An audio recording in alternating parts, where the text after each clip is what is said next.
Chapter 3 and 4 of Deltarune are beyond a disappointment. They're an insulting, meandering slog that picks up the shattered remains of every positive trait established in Chapter 1 and turns them into dust, or I guess blood now. Of course, I have to start by talking about everything I loved about Chapter 1 that made me used to care about this game in the first place. Despite what Deltarune fans insist, because they cannot fathom someone not just unconditionally loving Deltarune, I deeply love everything about Chapter 1 and still do to this day because it was an entirely different game compared to what we have now. And I would have loved to see the game continue in its direction. I have literally modded the entire game, Chapter 1 and 2, creating new scenarios and characters solely for my friend group because I enjoyed its original foundation that much. Deltarune Chapter 1 mocked the naive, childish beliefs and theming Undertale had through a character based on the most important character in Undertale. A character that encapsulated every one of Undertale's morals and messages, Rouxls. A character who by the end of the chapter goes back on everything he once believed, admitting this is not a world where everything can be solved peacefully, something unfortunately walked back on in future chapters.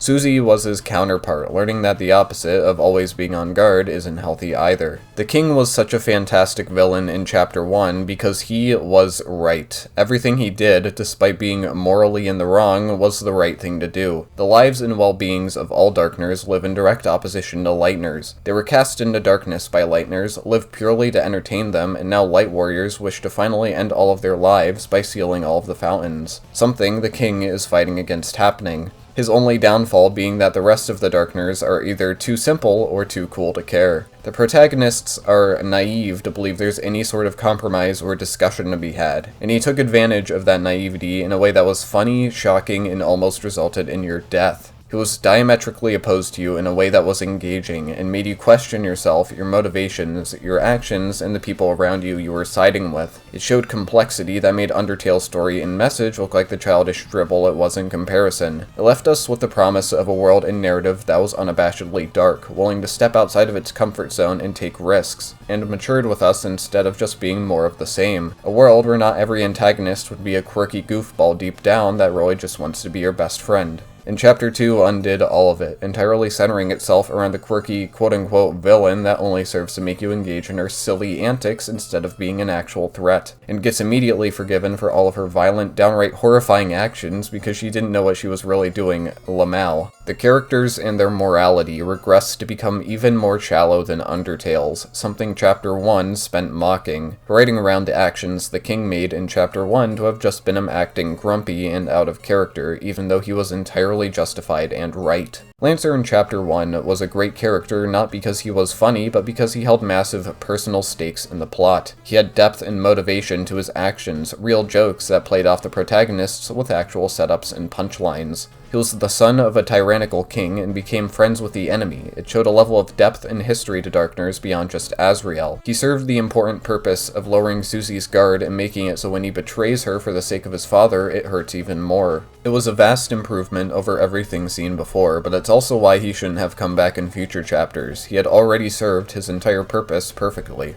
Unsurprisingly, this is ruined in Chapter 3, where he repeatedly becomes the center of attention to appeal to fans who like him, purely for the sake of jokes that fall completely flat. Susie was my absolute favorite. I've already argued whether or not it was a facade to death, and why it was a horrible, shallow choice for a character if it was. I'll argue about it again, probably, in a later segment. Right now, I just want to explain why she was written better in Chapter 1. Honestly, the whole thing has become exhausting, but I bring it upon myself. Back in Chapter 1, her character was vague enough, and honestly still is, to be interpreted as an unabashed bully, ostracized from her peers, and driven to the absolute edge. She was physically violent, hated you and everyone else's guts, and thought the world would be better off with you dead. She was done, sick of it all, already on the verge of getting expelled and wanted to get it all over with in a way that left a mark. It was unclear whether or not she would have actually gone through with killing Chris if she didn't care about how it would impact his mom. But if it was an on-the-spot decision for her, then it would have been a massive butterfly effect that evolved into the growth you see in the Dark World.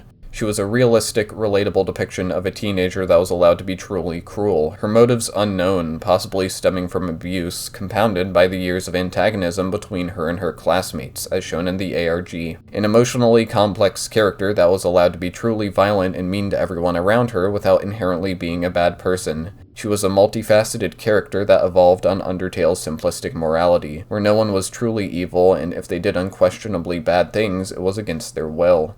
At this point, it's unclear if any of that was intended because of how often she's portrayed as a joke in future chapters and her recent spelled-out simplicity as a character. But even if none of that was intended in Chapter 1, it was still a positive that all of it could be extrapolated. If Toby didn't want to go in that direction at any cost, the fan comic paper trail shows a far smoother and more satisfying transition between the two ideas that I wouldn't complain about. At the end of Chapter 1, she certainly opens up more, but I never expected it to double, triple, and quadruple down by making her everyone's glorified big sister. I assumed she would go back to being more of a reserved recluse when put into life-threatening situations or when forced to be around her classmates who've mutually hated her for years, just with the tendency to open up a little bit more to those around her. She lost the dark and morbid edge that made her such a unique and complex character unlike anything in Undertale. Post-Chapter 1, she has literally become the beacon of morality for the entire cast, including Birdly, Noelle, Tenna, and especially Rouxls, giving them life lessons on why it's okay to be who they are and that they're valued by those around them. She's entirely regressed into an Undyne Jr., a character who I never liked in Undertale due to her being loud and obnoxious, with an easily repeatable catchphrase of her shouting "Nya," sharing the exact same overexcited personality, loud and obstructive demeanor, and exact same facial expressions. But even Undyne was shown to have a better explanation as to why she treats other people with the care she does than Susie does now. And just like Undyne, she went from being genuinely intimidating to being portrayed as a joke at every given opportunity. Everything that was once great about her character has been plucked away with surgical precision, and it hurts me a lot specifically as someone who found her deeply relatable at the time in Chapter 1. In other words, it wasn't character development to have her lose the depth she previously had. It's obviously easier for fans to dismiss all of it as just a facade and insist she was just an uwu innocent small bean who'd never actually do anything wrong and just wanted friends, because it's far less emotionally challenging and more in line with how Undertale and other modern media treat its characters, like Jax. Ew, disgusting. You are my playthings, and I get joy out of making you suffer. It'd be harder to kin Susie and make fan art of her if she actually did bad things at some point. That would be scary. It's an insulting dismissal of her actions and emotions previously displayed just to make her more appealing to a wider audience instead of those who originally accepted her for who she was in Chapter 1. The only time it was clear she was ever doing it to make someone stop bothering her was when she gets sick of Lancer for the first time, but I never took that as meaning everything she had ever done was for the same reason. A lot of it comes down to what lines of dialogue you prioritize, the humorous or the serious ones, and how you interpret the rushed ending to her arc at the end of the chapter. I prefer the interpretation that the scenes where she was threatening people were an actual emotional internal struggle for her, and not just her acting out a petty, angsty facade to make people go away when she could have had more depth and implied commentary to her actions. Of course, all of this stuff I just mentioned is why Deltarune fans ironically hate Chapter 1 and everything it stands for in retrospect. There's a reason Spampton, a character who speaks in random references and has a literal homestuck typing quirk, blew up in the fandom to the extent he did, unlike any of the characters in Chapter 1. The amount Deltarune's writing regressed in the span of a single chapter just to please those kinds of people is more horrifying than Gaster ever was to me as a kid. Deltarune fans find its writing and story boring, too predictable and generic, without enough quirky moments or simplified characters with iconic catchphrases to keep their attention. The only exception being Rouxls card, whom I've ironically always hated. They find the antagonist boring because he doesn't serve as a joke designed to make the characters do funny and silly things. He's actually serious. It's why they insist it's character development when it was all retracted and he started acting more in line with future antagonists. They find the NPCs boring because they're written to be realistic and believable depictions of a society with their own lives and don't just exist to be living meme generators. But unfortunately, that was all fixed in the preceding chapters. Chapter 3 starts with you waking up in the Dark World in a section very derivative of Chapter 1 and 2's opening, except this time it's only used as set dressing for dialogue. Previously, they were used as methods of cultivating mystery or suspense, something Chapter 2 actually started off with well until it was ruined by Queen becoming a joke of a character. In Chapter 3, this area serves no narrative purpose or relation to the TV setting. Meanwhile, Chapter 1 and 2 set up Lancer and the Wires respectively. Instead, this area is used to give the illusion that you're playing a video game, while in reality you're watching characters talk for 15 whole minutes. Susie talks about how much she wants to hang out with Rouxls in the real world, making her come off as unfathomably dumb. The fact so much time is spent explaining something you've had shoved in your face twice already is insulting. It harms Susie as a character as well, making her appear stupid to the point of frustration. I don't want to keep mentioning Paper Trail as an example of writing that isn't terrible, but the comic didn't drag out the revelation for minutes. It gave Susie a mature and dismissive response while leaving the rest up for interpretation. There aren't any bullets to dodge here. Cool. Great. Glad to know areas are becoming even less complex and dangerous with time. There are 2 puzzles that show up, reused from Chapter 1, and somehow they're both even less complicated than their Chapter 1 counterparts.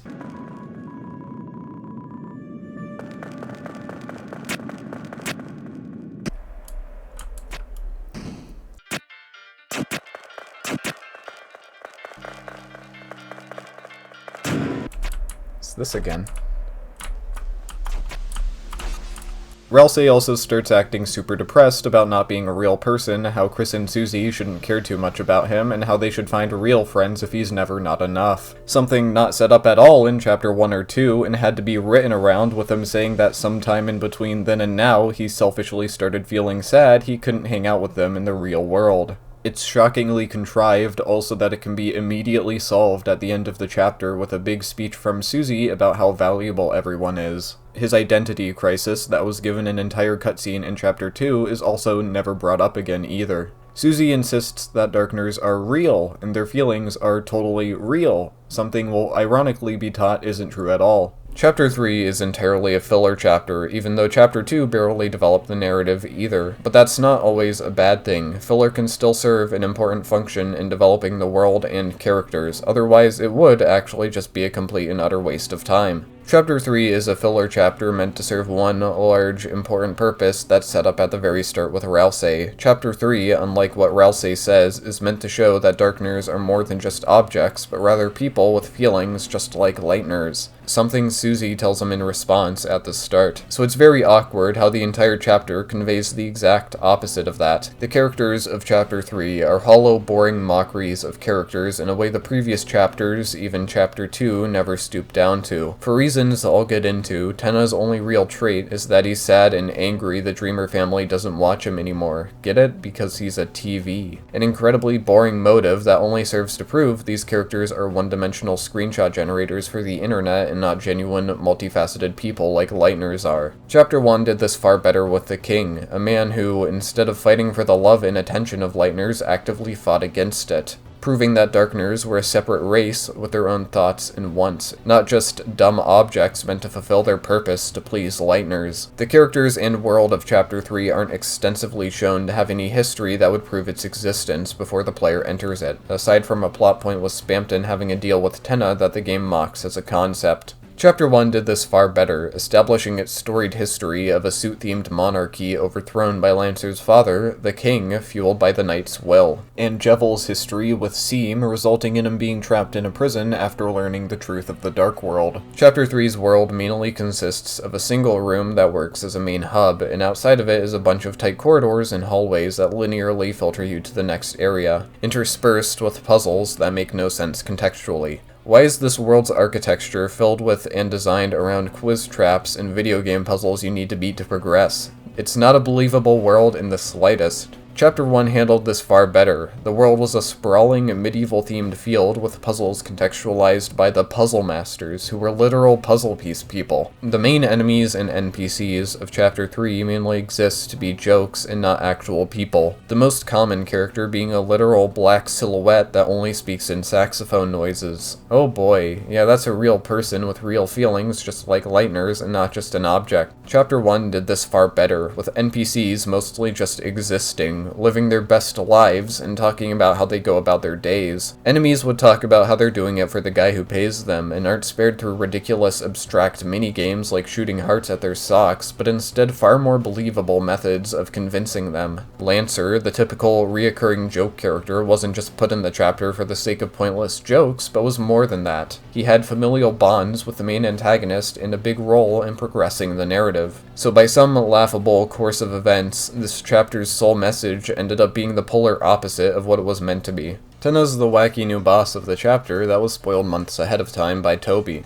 Absolutely incredible. So much respect for your story. Tenna is a character with the illusion of more depth than previous bosses, due to a bunch of meaningless backstory information being told to you that holds no bearing on the overarching plot. Anywhere it could have been taken in the future is immediately thrown out as you hand him to someone else and he never appears again. That, or he straight up mocks you for assuming that it would be delved into at any point and does the funny meme pose while spraying the funny meme character with the funny meme foam. Imagine if Undyne, Papyrus, and Sans were never brought up again after seeing them in Undertale. Congratulations, you just imagined Deltarune. Characters like the King, Queen, and Tenna, despite ending on semi-interesting notes in their respective chapters, don't do anything but say and do quirky, silly things all day in the castle town. It's blatant flanderization of their already simple characters, and a refusal to expand on them past being walking, talking gags. It's blatantly poor writing, and I doubt future chapters will attempt to remedy it. There are allusions to Mike working in the background that end up going nowhere. There are discussions of a previous partnership with Spamton that ends up being made into a joke at your expense, mocking you for thinking that it would ever be relevant. And there's Tenna's one-sided connection with the Dreamer family. Some people might say this is important and gives him a lot of intrigue, and is directly tied to his motivation, but I disagree with that. Because he acts identically to Queen, who had no relationship with the Dreamer family. They both force you to play minigames, and they both capture you, and they both get sent to the castle town to spout jokes for the end of time. Unless you just give him to Pink Napstablook, in which he disappears forever. While his relationship with the family certainly could have been made into something more substantial, in Chapter 3 it doesn't hold any bearing on the conclusion to Tenna's character arc. Instead of the Dreamer family vowing to watch him more, his main motivation in the entire chapter, you're given the option to hand him off to a random unseen person to do unspecified things with him. So the only differentiating trait his relationship with the Dreamers results in are a bunch of throwaway lines of dialogue referencing their old habits. So after all of that, the only thing he's left with is that he's sad because no one watches him anymore, in a filler chapter whose sole purpose is to show off how the characters are more than just objects. Yikes. At the start of the chapter, Tenna references a grand prize for the Lightners to win. That grand prize obviously being Toriel in her capsule. This was something I immediately predicted and turned out to be true at the end of the chapter. Of course Tenna had Toriel. It was the only way the plot could progress with how much time was wasted not actually searching for her. It only made sense for the grand prize to end up being the party's single, heavily ignored objective. Except throughout the chapter, it's treated as a big, overarching mystery that you're given glimpses of through Susie's interactions with Tenna. He's shown leaving during one of the game boards and talking to a mysterious character off camera, telling them to keep Toriel asleep, while in reality it's actually just Ramb trying to find Toriel and keep her comfortable. The amount of different interpretations I've seen of this entire chapter just as a result of this pointless obscurity is baffling. Some people say Tenna had never met the Knight and it was all Chris's plan, which is what I originally believed due to Chris being the one who made the fountain. Some said Tenna was talking with the Knight over the phone, which is blatantly untrue. He was telling Ramb to poke holes in the capsule for Toriel and play music to keep her asleep. But from what he says at the end of the chapter, it seems like he was working with the Knight to some small extent. If that were the case, it would imply that between the time Chris forms the fountain and wakes up in the Dark World, the Knight made it to the Dark World, made a plan with Tenna to find and secure Toriel, as well as stall the Lightners, and at the end, the Knight just decides to leave. And because of that, he was too late to retrieve Toriel before Tenna gives her back to Chris. Awesome.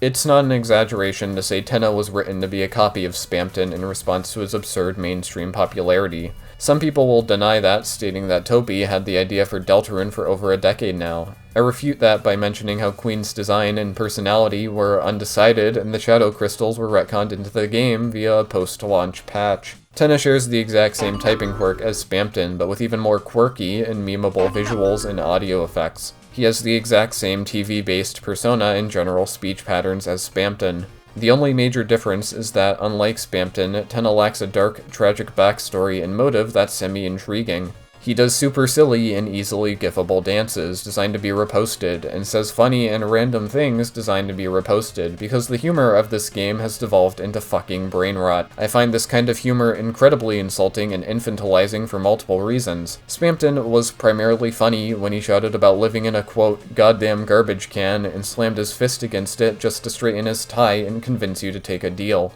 because that played into him and his circumstances of being a down-on-his-luck salesman. Not when he said quirky and random things like that's abdominal pain in my guts while having his X scale stretched. It's disappointing they decided to turn the unfunniest, most annoying parts of him into an entire character. I know some people will argue humor is subjective for this point, while simultaneously arguing that jokes about Noelle getting raped in Snowgrave are unacceptable. But just because some people are retarded enough to find this kind of writing funny past the age of 10 doesn't mean it isn't poorly executed or that it couldn't have been better. It seems irrefutably likely that his visual design was also heavily altered as well to make him more appealing to the fandom.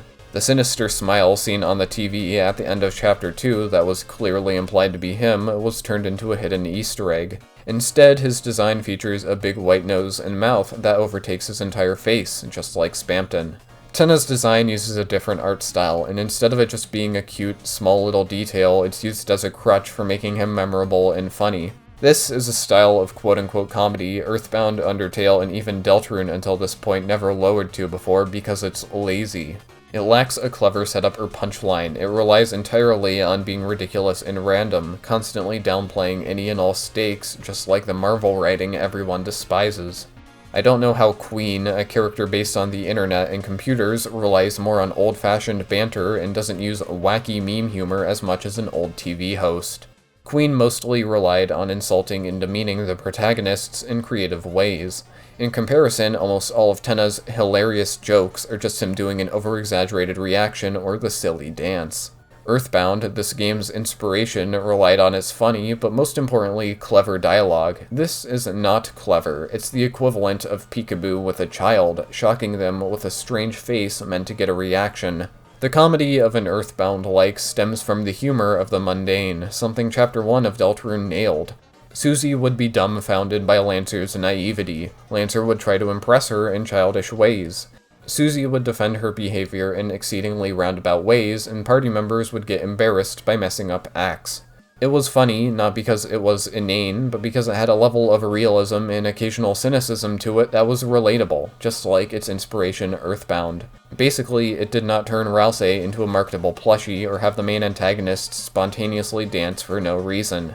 Queen was occasionally funny, not because she did the wacky GIF reaction, but because she had snarky dialogue that played off of the rest of the cast. Something proven by the fact Tenna can actually be funny sometimes. He does have a few funny lines of dialogue that play into him being intended to be an old TV host and not just a but unfortunately moments like that are the exception and not the rule, such as when he asks Mike to get him a cup of coffee or to rebuild his kids after tearing everything down. Tenna lacks a single memorable main theme like Queen had in Chapter 2. It's why his boss theme is a total mess, trying to juggle 4 different leitmotifs instead of putting more emphasis on a single one. It's not as clever as Queen's theme mixed with Birdley's theme, and certainly not as clever as the King's darker take on Lancer's theme combined with the Card Castle motif. If all of the people asking me for the fan song I used during his segment is anything to go by, the songs used for him are generally unimpressive. All of this culminates in what is the absolute worst character in Deltarune, a character that combines every one of Deltarune's worst aspects into a single, easily marketable character. It's pointless information designed to contrive meaningless discussion to sustain the game's popularity. It's shallow, simple characters defined more by their typing quirks and memes more than their actual personality or relevance to the plot. It's irony-ridden, fan-pandering dialogue designed to be as marketable and popular as possible, and its inability to be serious or have any respect for its own story. And it's no wonder Deltarune fans absolutely fucking obsess over him. When the green room was shown off in the ARG, little did we know we had the entirety of Chapter 3 spoiled to us. Instead of actually using the setting of the world we're in, like Chapter 1 and 2, Chapter 3 is spent inside one room, occasionally doing minigames that were originally based on the chapter's now-cut content. Boy oh boy, do I love the idea of a Deltarune chapter centered entirely around minigames, because if there's one thing I hate about Deltarune, it's its core RPG bullet hell mechanics the game is built and marketed around. Now, call me crazy, but what if instead of the entire chapter taking place in a single room, you explored a world based on television? Crazy, I know. Like, and I know this is a stretch, maybe a weather-themed channel area for the weather-themed channel mini-boss. You spend more than half of the chapter in desert-themed 8-bit levels inspired by Zelda without the unique items, progression, combat, dungeons, level design, music, enemy variety, puzzles, oh my god. Zelda-like minigames that even Toby himself thought weren't fun because the last one, despite being fully developed, was cut from the final game. This entire chapter suffers from a crippling lack of direction, likely as a result of each area being made independently. When people heard they cut the cowboy segment, they thought it was intentional foreshadowing, because why the hell would they advertise an entire segment just to cut it in a game that has supposedly been planned since 2011? In a classic Deltarune subversion of expectations, it really was just complete incompetence. One thing has become apparent after my first video, that Deltarune fans love and obsess over Deltarune for literally everything but its actual gameplay. You'll hear them make theories analyzing images that appear once, file names, hidden dialogue in its JSON file, and explicitly non-canon material. But you'll never hear a Deltarune fan talk about, be it positively or negatively, the bullet patterns of enemies, the depth and strategy behind combat, or the enemy variety, because they do not care. In fact, they love and praise how the game refuses to stick to or evolve on its core RPG-based bullet hell battle system. One of my absolute favorite parts of Toby Fox's approach to game design is how he constantly switches it up. Instead, adding a bunch of disconnected mechanics and minigames that are just as quickly introduced as they are thrown away. Sneaking, a mechanic commonplace in games and ripe with potential, was wholly uninteresting in the chapter it was introduced. Instead of sneaking past security guards, you move faster and dodge objects, absolutely riveting. When has the game ever done that before? Climbing actually has a lot of potential. It allows for more varied set pieces and difficult to traverse terrain. It would be especially well utilized if you were actually able to revisit old dark worlds with your new abilities, much like the RPGs Deltarune is inspired by. However, if the complete removal of previous ideas like new party members, spells, the targeting system, dark worlds that actually match their real-world counterparts, and all of the minigames, thank God, it's incredibly unlikely they'll ever appear again. Deltarune fans praise and enjoy this because they hate video games. It's why they vehemently despise 60 FPS and plead for the game to stay 30. They use Deltarune for content, to make art, music, and theory videos for attention. They use Deltarune to feel like they're in a community, not as a video game. Gameplay would just get in the way of doing that. I actually like Undertale in Deltarune's battle system, and was excited to see how it would develop in future chapters to be more complex and difficult. More spells that would give use to TP, more armor and weapons with varying strengths and weaknesses, and more party members that could fit a more offensive or defensive playstyle, basically an RPG inspired by Earthbound. Instead of that, we got a bunch of mechanically disconnected minigames. This is why the chapter took so long to make, and it absolutely wasn't worth it by any metric. If Deltarune had instead chosen to stick to the smaller, more reserved scale of Chapter 1, focusing its development time on its battles, and not entirely new features that have to be made from scratch, the game would be a lot more cohesive and actually finished before its decade anniversary. In place of an actual overworld with high-quality pixel art, artistically varied set pieces, and thematically appropriate enemies and music, you're instead forced to play a Zelda-inspired minigame with the same low-effort, low-quality 8-bit sprites in a generic desert setting that was probably based on cut content. Zelda games are some of the greatest games ever designed for multiple reasons this minigame completely fails to capture, no pun intended. There's the intricate combat system with its use of items like bombs and the boomerang, its challenging puzzles spanning across multiple floors of a dungeon, and item-based progression that alters how you perceive and interact with the world. 15 plus hours of that stuff crammed onto a 1 megabyte cartridge on a Game Boy. Deltarune refuses to replicate Zelda's depth in that way, instead relying on the main party giving a bunch of vapid commentary that makes them come off as obnoxiously dense and unconcerned for Toriel, the one character they've all been consistently shown to care about. For all we know, she's being raped in Tenna's secret BDSM dungeon, and we're here playing a fucking NES game. It works to make Rouxls and Susie incredibly unlikable, maliciously apathetic about Toriel, continuing to play along with Tenna despite the fate of the world being at stake. The closest Deltarune comes to replicating Zelda's items is a camera you're freely given from the start, an item that also existed in Zelda as a fun side mechanic and not a useful item for progression. It's just not all that interesting when the only item used for progression isn't thought-provoking to strategize around, but just has you select something and change it. You do get Susie a power bracelet, but you aren't even allowed to use it yourself outside of a short joke segment, making it a croissant-shaped key for a pot-shaped door. As a fan of Zelda, this segment is especially insulting to me personally because it's a mockery of its gameplay for a fandom that will never engage with its inspiration. The Snowgrave version of this minigame, while better due to actually forcing you to engage in combat, is still mechanically shallow and tedious. The overworld lacks puzzles, items, or any area progression outside of opening a path after you finally defeat all of the enemies. Any tension that combat could have is immediately revoked by the game dropping a downright excessive amount of health pickups when you're at low HP. Is it just because... Oh, fuck. Oh, okay, that's nice, you feel. It's like the guys in Mario 2.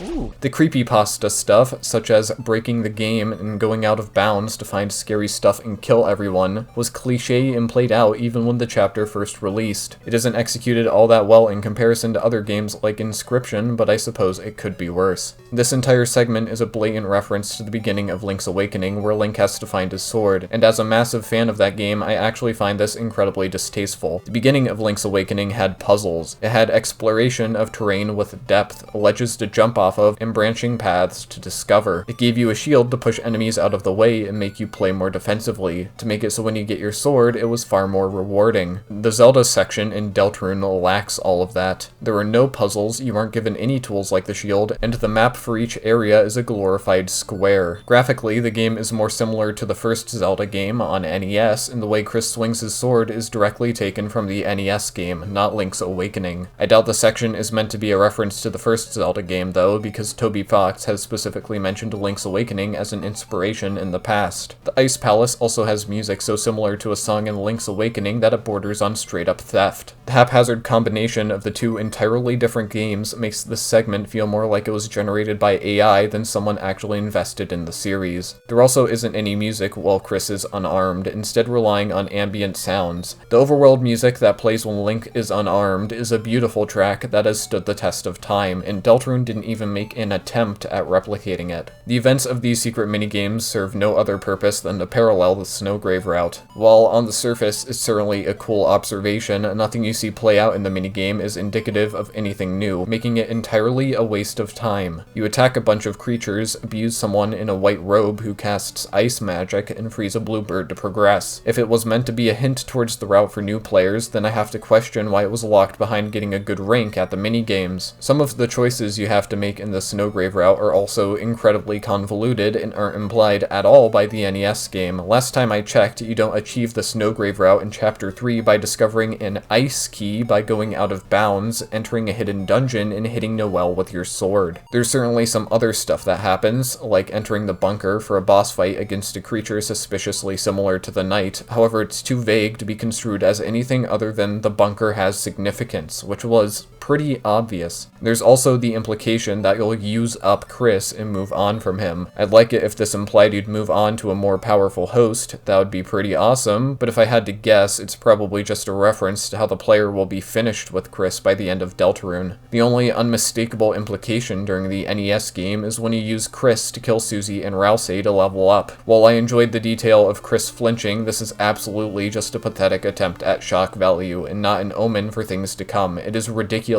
to believe otherwise. This is the same game that brought back Tenna after he had both of his arms chopped clean off. This is the same game that refused to kill Birdley after an entire chapter building up to his murder. The same game whose only substantial change made to the story after freezing your classmate in ice was a 3-minute long talk with a friend. And I'm being told to expect that we'll kill the two main protagonists. Don't get me wrong, that would be a shocking twist, it's just not going to happen. If I had more faith in Deltarune as a cohesive narrative, I'm sure I'd find the implications of some of these scenes riveting. But if the length of this video is anything to go by, I clearly don't, and for good reason. Unless you're deeply invested in analyzing every facet of Deltarune for clues, the length and tedium of this entire segment is not justified. The Ice Dungeon was an area foreshadowed and developed incredibly well in the ARG, a mysterious dungeon that Noelle was only able to find the exit to once, but was too scared to continue and turned the game off. An absolutely awesome setting that I would have loved to see expanded on in-game in a creepy segment similarly to Spamton's Basement. Instead, it was turned into 8-bit set dressing with the exact same gameplay loop and level design as as the previous areas. It only serves as a path to an 8-bit depiction of the bunker, despite being a completely unrelated setting. A horrible use of the setup of the ARG that made it sound far more important than it was. A unique, well-foreshadowed setting with a relationship to one of the main cast and a creepy atmosphere wasted on nothing. To praise one thing about this segment though, the moment where you walk onto the screen and grab the chest that's out of reach is an incredible moment. A great, creepy subversion that really makes you think about the mechanics of the world and how they really work, compounded with a great moment where the player takes control of 8-bit Chris in place of real Chris, and you're allowed to slash at Chris to assert your control in complete disregard for his well-being, just like Noelle. You're even allowed to come back and attack Susie for blatant shipping bait I don't care about. This moment clearly separates 8-bit Chris as a conscious entity from Chris himself, and even the player with his autonomy to leave on his own. An incredibly intriguing prospect, how would a simplified Dark World replica of a Lightner from the prophecy built upon the foundation of the Snowgrave route act? Questions that will never be answered because after this moment he never shows up again. Personally, I was hoping he'd be a secret boss with a Ramb, but this chapter, for reasons I'll get into later, doesn't have one. The boss of this segment, ERAM, is tolerable. It's still not on par with the depth of the actual battle system, but it's still more mechanically resemblant to it than the other minigames. I actually like the difficulty in a few of the bullet patterns, despite a lot of them being highly luck-based, especially when ERAM flies around. However, this is when the healing item drops become unabashedly bad design. This boss fight is meant to be a difficult roadblock with a powerful reward, and yet it spawns enemies that drop an excessive amount of easily retrievable healing items right next to you. The more you die to ERAM, the more health item drops will spawn. This is reverse game design. What other game in the entire world rewards you for dying to a boss meant to be a difficult roadblock to overcome with an excessive amount of easily retrievable health pickups that let you mindlessly tank attacks? Typically, HP and healing items that restore HP are a valuable resource that you want to avoid expending, not completely free. A boss that would otherwise be fine, ruined by this game's unwillingness to create an actual challenge that might force players to get better at the game. Some people say the Shadow Mantle is a necessary item for the Knight fight, and they're absolutely wrong. The Knight fight is easily beatable without it. If anything, it makes the fight far too easy and the Knight look far too weak. Still, an item with an elemental resistance is cool in a game that typically remains very mechanically shallow. The other minigames are even less in depth. The chef cooking minigame is mediocre due to the only punishment for getting hit being a lower score. There's at least some element of risk and reward. The more food you stack, the harder it is to move, but the more points you get. It's fine, but it's not what I'm playing an RPG for. Also, the pixels on Susie's sprite are laughably bad. The next major minigame is a rhythm game with the lowest amount of buttons I've ever seen. For comparison, Night in the Woods had a rhythm game that served an important narrative purpose, giving history to the characters, had 4 whole buttons, and far more difficult music to play. The Susie Zilla minigame ended up being made into an unlockable secret due to the board it was tied to being cut from the final game. Very ironic, considering it clearly has the most effort put into it. The Western Shootout minigame turns Rouxls into a horse with a suit you can buy right now for the Rouxls plushie for $24? It's disturbing and blatantly ignores the rules of the world, letting him transform into a different creature for the sake of a joke that doesn't land. These minigames are not hard to win, and it's not hard to get an S or even T rank from them if you've played another game before. However, locking the only true narrative content behind a bunch of mechanically incoherent and disconnected minigames with no relation to Deltarune's core RPG bullet hell gameplay is fucking stupid. You're not getting better at Deltarune from these minigames. That would actually be fun. Instead, you're getting better at a bunch of minigames that you'll only ever play once. It's the equivalent of Super Mario Bros. Locking its secret world behind beating 10 levels of Dig Dug. This is all just an example of Deltarune being embarrassed of being a video game and doing everything it can not to make its players bored from, God forbid, playing an RPG.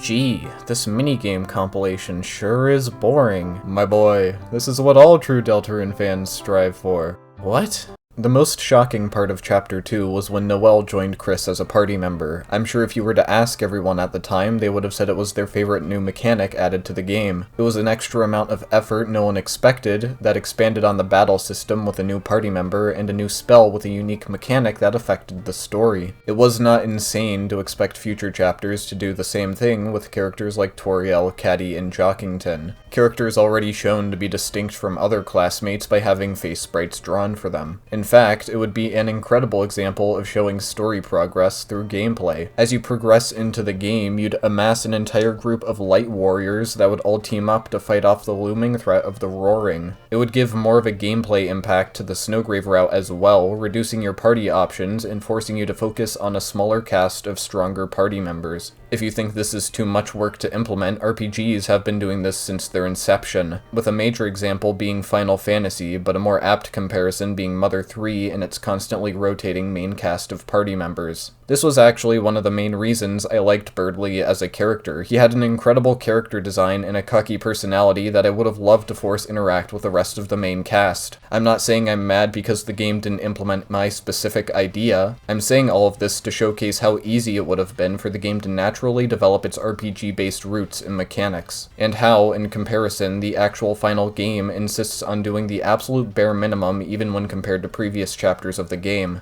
Despite Deltarune being labeled as an RPG and being inspired by one of the most influential RPGs ever made, the game desperately doesn't want to be an RPG. Instead, Deltarune has chosen to heavily focus on programming in a bunch of entirely new gimmicks that distract from the game's actual battle system, such as sneaking, climbing, minigames, more minigames, but now in battle, and escaping darkness in the overworld. And if anything, since its inception, Deltarune has actually devolved mechanically and strategically. All of the main party members' unique roles have been completely gutted from them. In Chapter 2, everyone was granted the ability to act, when originally it was Chris's only strength. In Chapter 4, Susie is granted the ability to actually start healing well, when originally it was Rouxls' only strength. Because apparently party members having unique strengths and weaknesses that give them a unique, impactful role in the party is a bad thing that needs to be torn down in a character arc explaining how it confines them from achieving their true aspirations and really hurts their feelings. I would not be shocked if in Chapter 5, Rouxls will obtain a high damage spell to use against dark enemies, but Deltarune insists on treating everything that reduces HP as evil despite the implications of Chapter 1, so it seems unlikely. Characters having defined roles and strengths is important for strategy in an RPG. Originally, in Chapter 1, if Chris went down, it meant you couldn't act or spare enemies unless you resorted to spending TP on Rouxls' Pacify spell. If Susie went down, it meant you lost your tank who could soak up and dish out the most damage. If Rouxls went down, it meant you wouldn't be able to heal using TP and instead had to wait for them to naturally regenerate over a few turns or use your limited, expensive healing items. In comparison, in Chapter 4, if Chris, Susie, or Rouxls go down, it doesn't matter because the other party members can serve the exact same purpose they can, and in some cases, even better. I absolutely love RPGs and I absolutely love Deltarune's combat system, but unfortunately we'll never get a game with Deltarune's combat system because the actual game insists on keeping it as mechanically dull and simple as possible, exemplified by the refusal to give any characters any new unique spells even though the game is over halfway finished.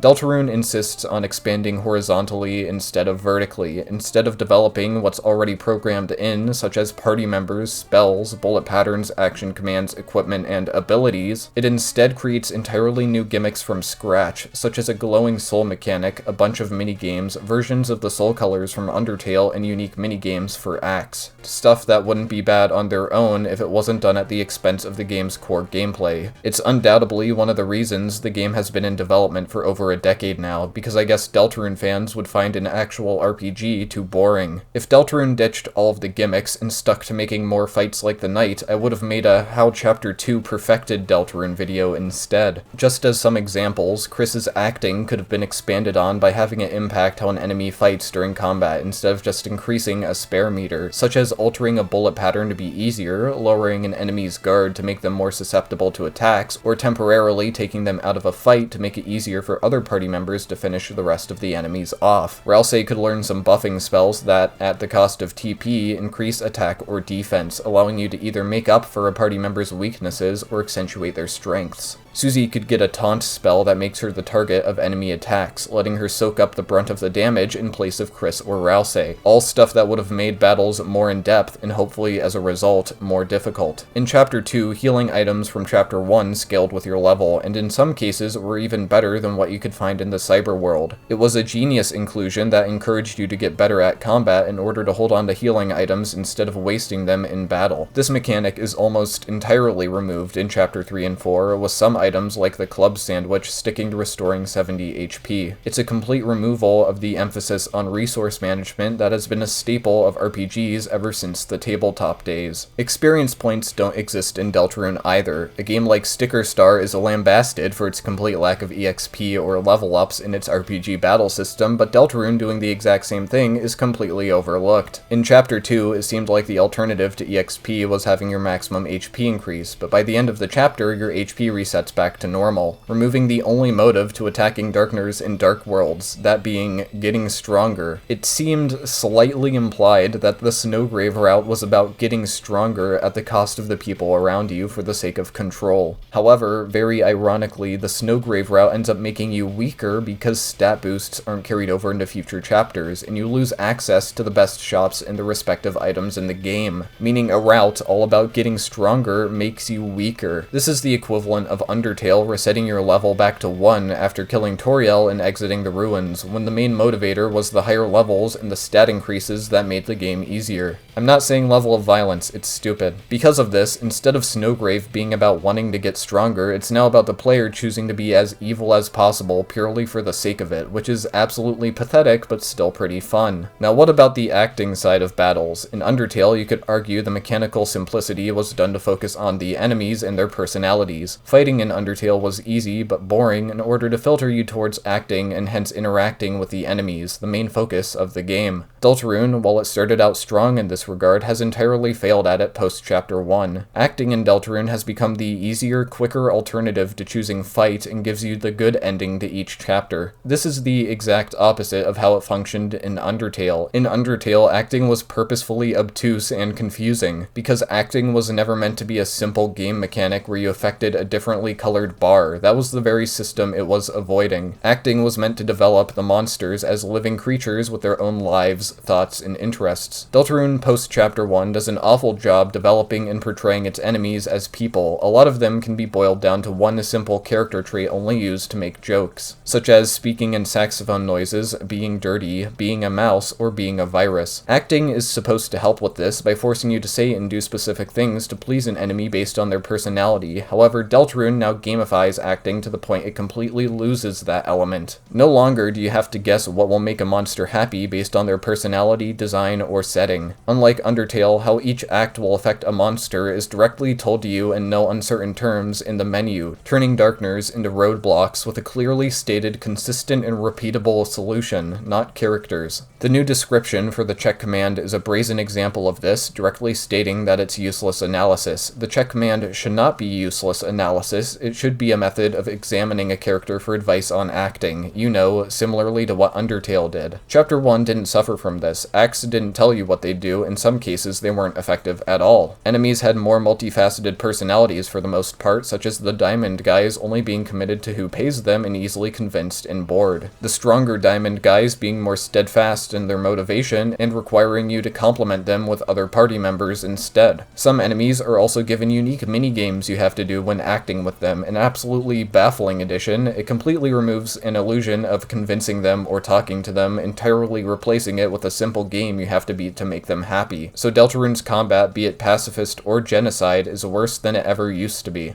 The weather couple were heavily emphasized in the ARG, and I expected the game to treat them as well as Birdly with a unique mini-boss and original song. Instead, they get a reused track that's just a muddy-sounding remix of Rude Buster that gets reused again for a normal enemy. While the underlying melody of it is pretty good, the instrumentation is sloppy and harms the clarity. All it took was one guy using the Genesis sound font instead to make it sound infinitely better, and that's coming from a guy who hates Sonic.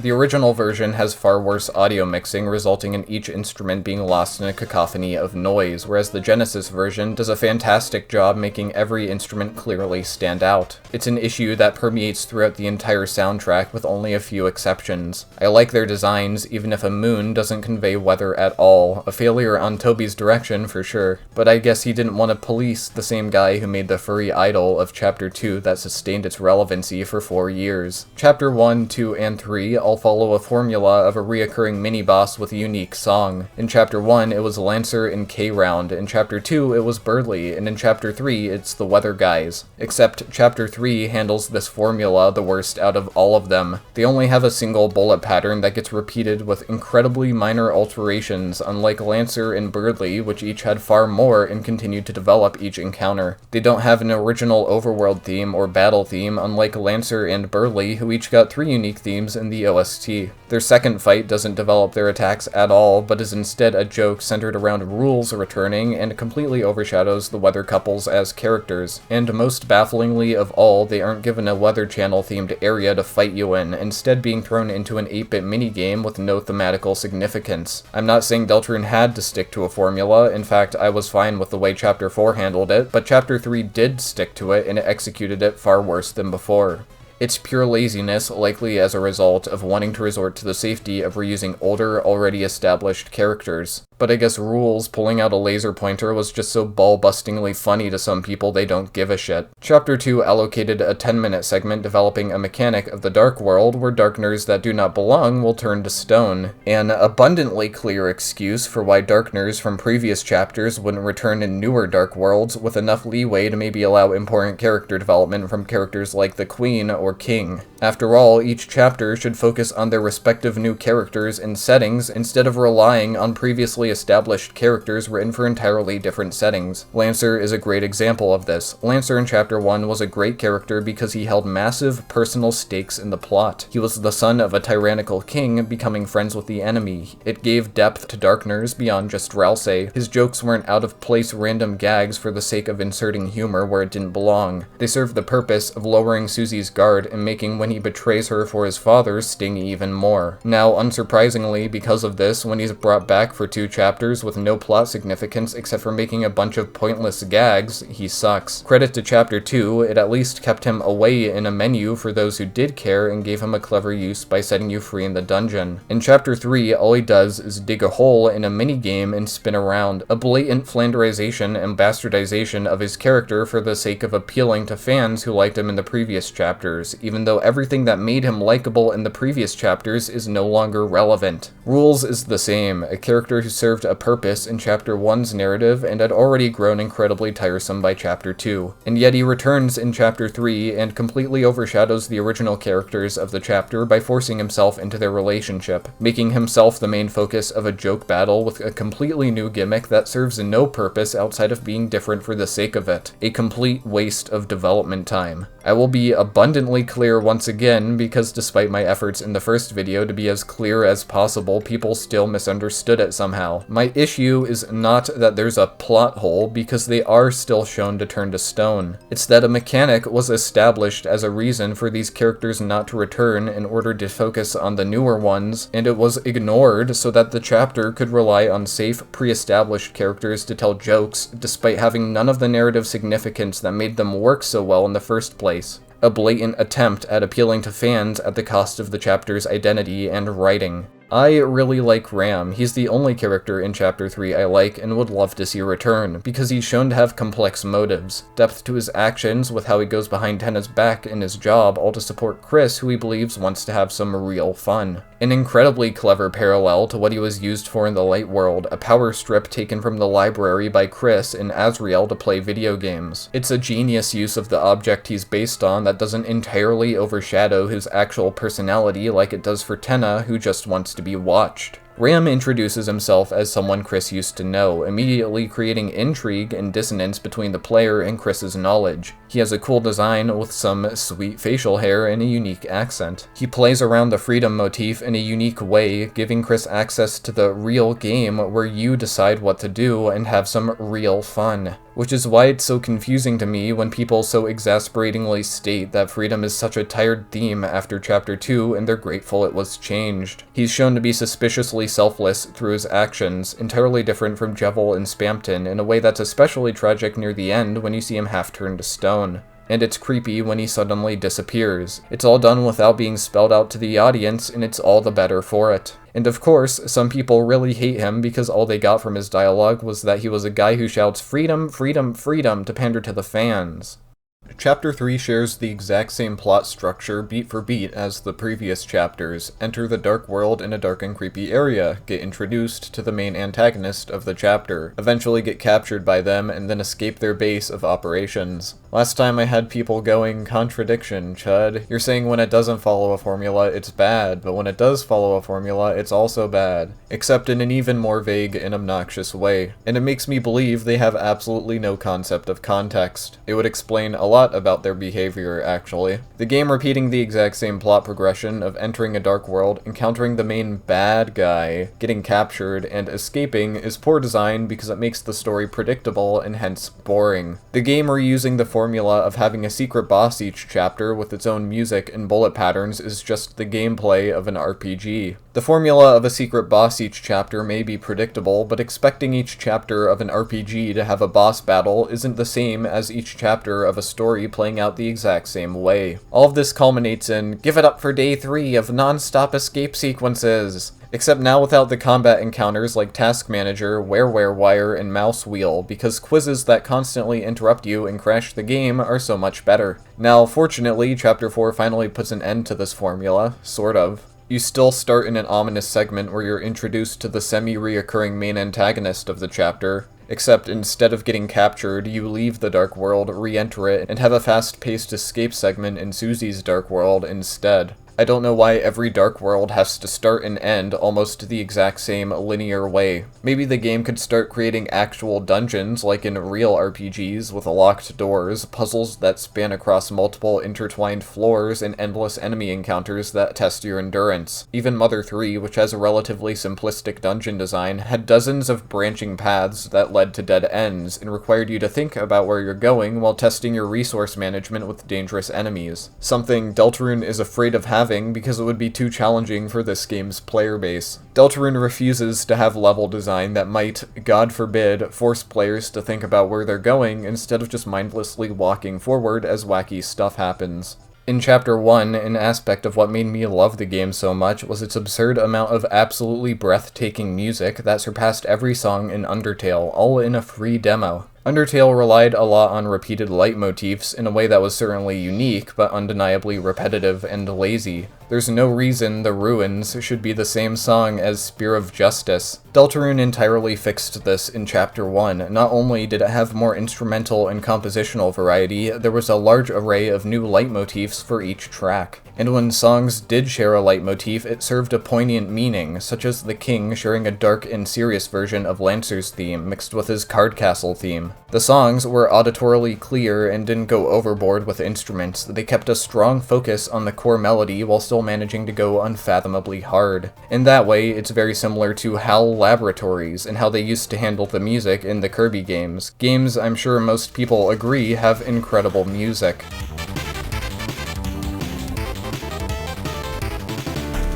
I still love Chapter 1's music, its emotion, its variety, and the promise of a future that will never see fulfilled. Chapter 2 was certainly a downgrade overall, but still carried some great tracks such as Dial Tone and Smart Race. Chapter 3 and 4 are a massive downgrade in quality and quantity, even compared to Chapter 2. Of course, fans will deny it by vaguely listing out track names, but unlike them, I can prove it. The instrumentation is generally sloppy, mixing instruments that don't blend well together at all, and ending up sounding cluttered, unlike previous tracks which kept their main leitmotifs front and center.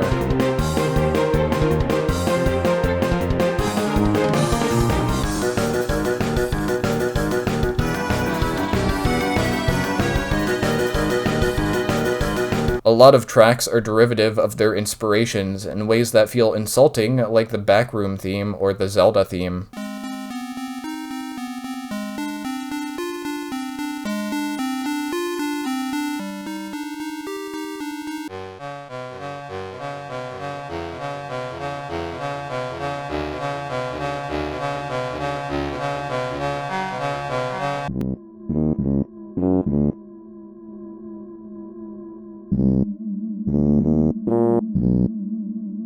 Leitmotifs are used simplistically and excessively. Tenna's theme mixes a bunch of different themes from across the chapter instead of more conservatively selecting what works the best. And the wide variety of unique leitmotifs in new songs that I praised in Chapter 1 have greatly been reduced. Songs with previously negative connotation are used repeatedly in entirely different scenarios, creating massive tonal whiplash. I will say, at least the ambient and atmospheric tracks are still really good, such as Tin_Light and Church_LW_Night, and the Sound of Justice tracks. But as an occasional composer myself, I think it's composing on easy mode. There are very few exceptions to this, one of which being Black Knife, which was composed in 2018 with the demo.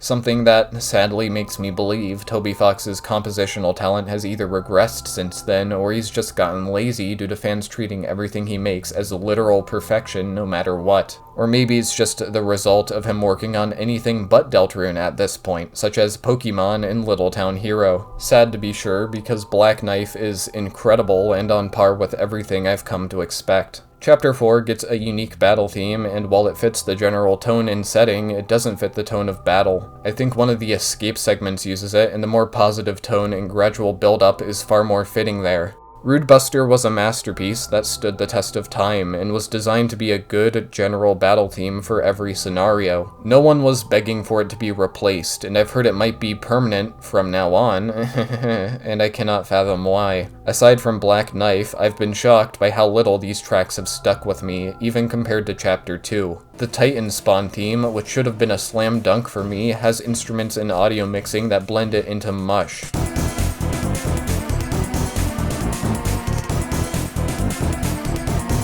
A fan take on the song I've heard, while admittedly less original in its instrumentation, sounds far more clear and defined similarly to Chapter 1.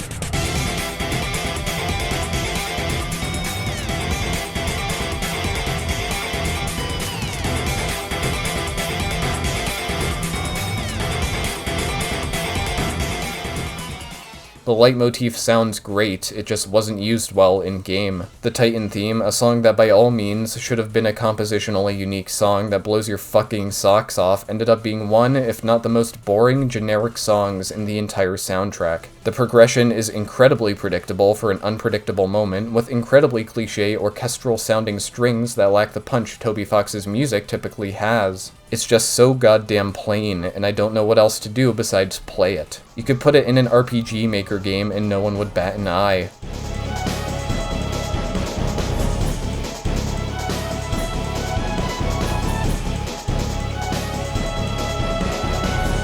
Around 2 minutes in, the song picks up with a positive rendition of the Titan Spawn leitmotif, and it's definitely far better. I'm still not sure if it's a result of compression, but it's still barely distinguishable. Even if it was, it only lasts 18 seconds before being overlapped by the generic orchestral strings again. The song that played when climbing the Titan, despite being compressed to fucking hell, still manages to sound better while keeping a consistent level of tension, mixing in the From Now On leitmotif near the end.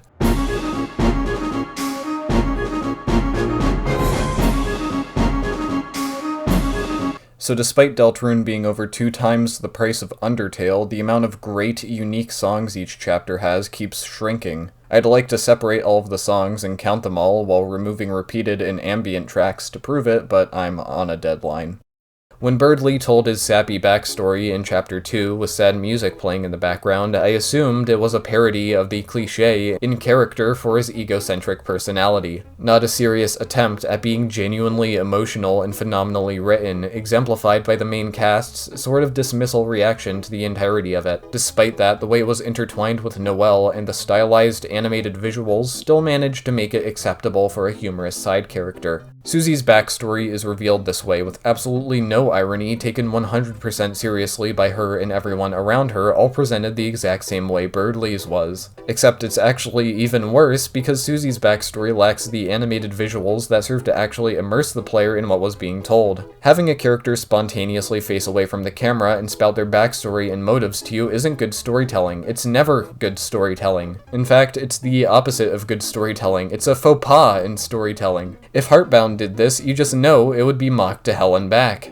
Deltarune typically has the problem of being too vague to habituate parasocial relationships between its characters and its fans, but Susie's backstory has the opposite problem of spontaneously and unnaturally telling you everything about her past. This is not how you write a character. This is how you write a Wikipedia article. Something Toby Fox used to be aware of because in the past he gave characters far more natural exposition and character development through casual banter. Something he does right after this chapter when Susie is reminded of something in her past when she sees the piano in the church. Something Toby Fox felt the need to put a disclaimer before because apparently the 30 seconds it takes could be too long for some people. What the actual fuck? And despite all of this, somehow, even when the game butchers its own writing and characters to directly explain their backstory, it still doesn't manage to be clear enough about some really important details. She mentioned she was always treated as the scary girl, the bad kid, but why? If it was due to some kind of behavior, that seems more in line with her being an actual bully. If it's due to her looking scary, then I'm sorry, but Barney the dinosaur isn't winning any awards next to Snowdrake, Giftrot, or Jerry.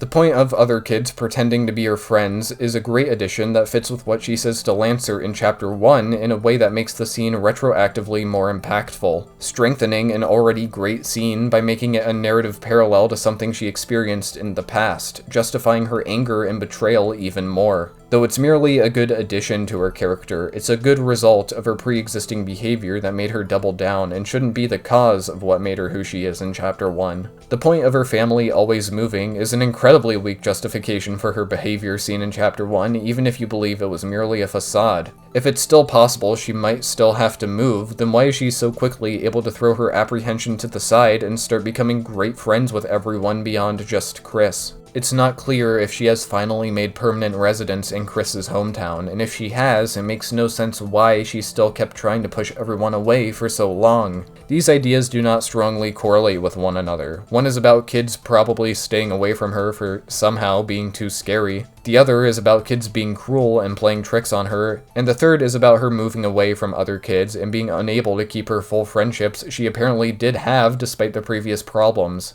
And that somehow made her a recluse and violently attack people? They feel like a bunch of disconnected ideas added in excess to make her more sympathetic, when the original draw of her character was how she was already sympathetic despite her actions being unjustifiably cruel. It's all wrapped up by saying Toriel was nice to her when she was crying. It's a boring surface-level reason for her infatuation with Toriel. 8 years of build-up and suspense, and what we got was that Toriel was nice to her once, bought her food when she was sad, and it made her feel loved when she didn't. Sorry for expecting something more thought-provoking after all of this time. This is why I said it's such a nothing addition to her backstory. Despite the game's insistence on spelling out all of this to the player in no uncertain terms, it's still not satisfyingly explained what culminated in her becoming who she was in Chapter 1. Unless this is the full explanation, which in that case, I think it would have been better if none of this was explained at all. A depressing regression of how she was presented in Chapter 1, and I would have found the complete fumbling of her character far more heartbreaking if I wasn't already dead inside after Chapter 2. So even if you ignore the presentation of the scene and the way it's spoken to the player, so basically everything, the quality of her backstory is still a mixed bag. And as if all of this isn't bad enough, the entire point of the scene isn't to expand on Susie or give her room to develop. The end focus is on making Tenna feel better about himself because he feels like no one cares about him, which is right, no one in the story really does except Spamton, who's sprayed.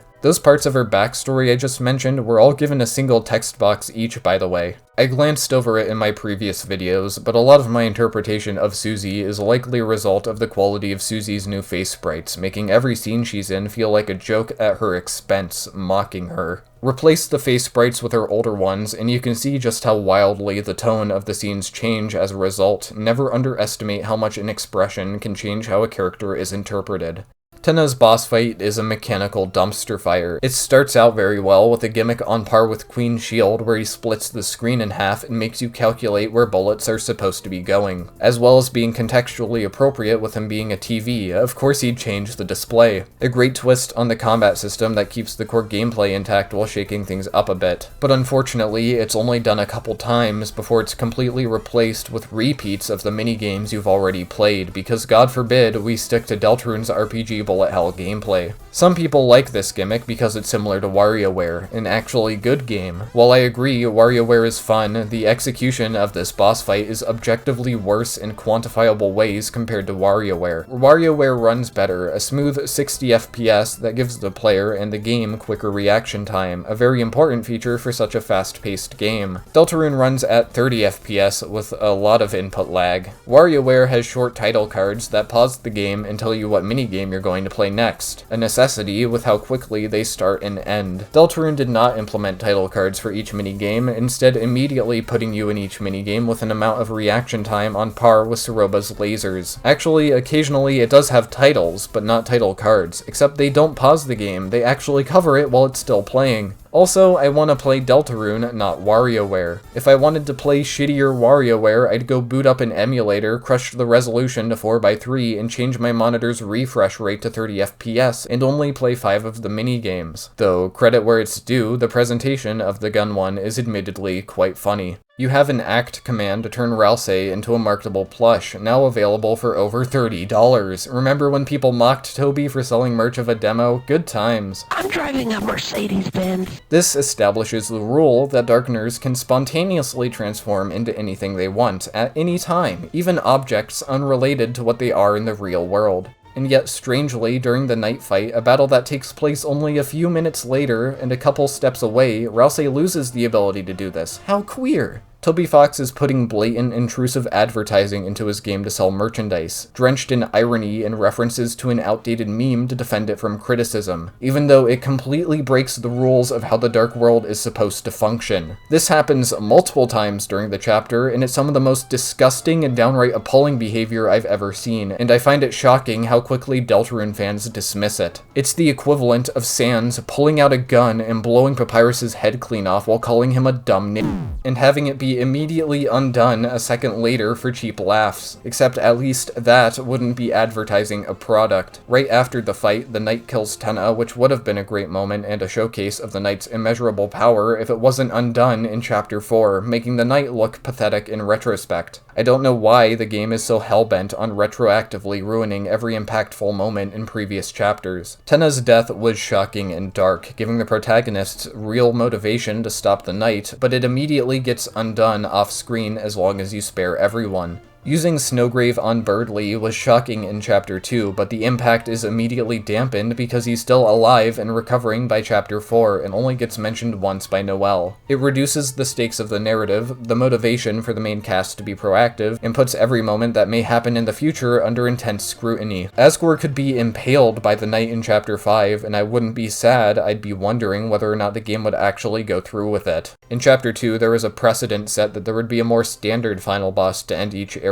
than a more gimmicky one as seen with the two giant robots boxing. Chapter 3 follows this formula perfectly, starting with Tenna's more gimmicky minigame-based boss battle before ending with a mechanically standard fight against the Knight. Except it doesn't have a boss to fill Spamton's role. The closest you get is Ramb, a mechanically simple boss fight in an atypical minigame that rewards you for dying repeatedly. In that way, it's more similar to the difficult teacup minigame right before Spamton than an actual secret boss, especially since Ramb lacks the tragic backstories of the previous fights, probably meant to be made up for by cutting and pasting Tenna's backstory into the area instead. To be clear, this has never been about soul forms. I have never once brought up soul forms as a criteria for secret bosses, so I don't know why I've heard it brought up. Jevil didn't have a soul form, and he was still way better than Spamton. If there wasn't enough time after 4 years to implement a substantial secret boss, then maybe you should have planned out the game better or cut out the one that doesn't add to the narrative at all. I don't think Toby understands the ramifications of what he just established in Mike's boss fight.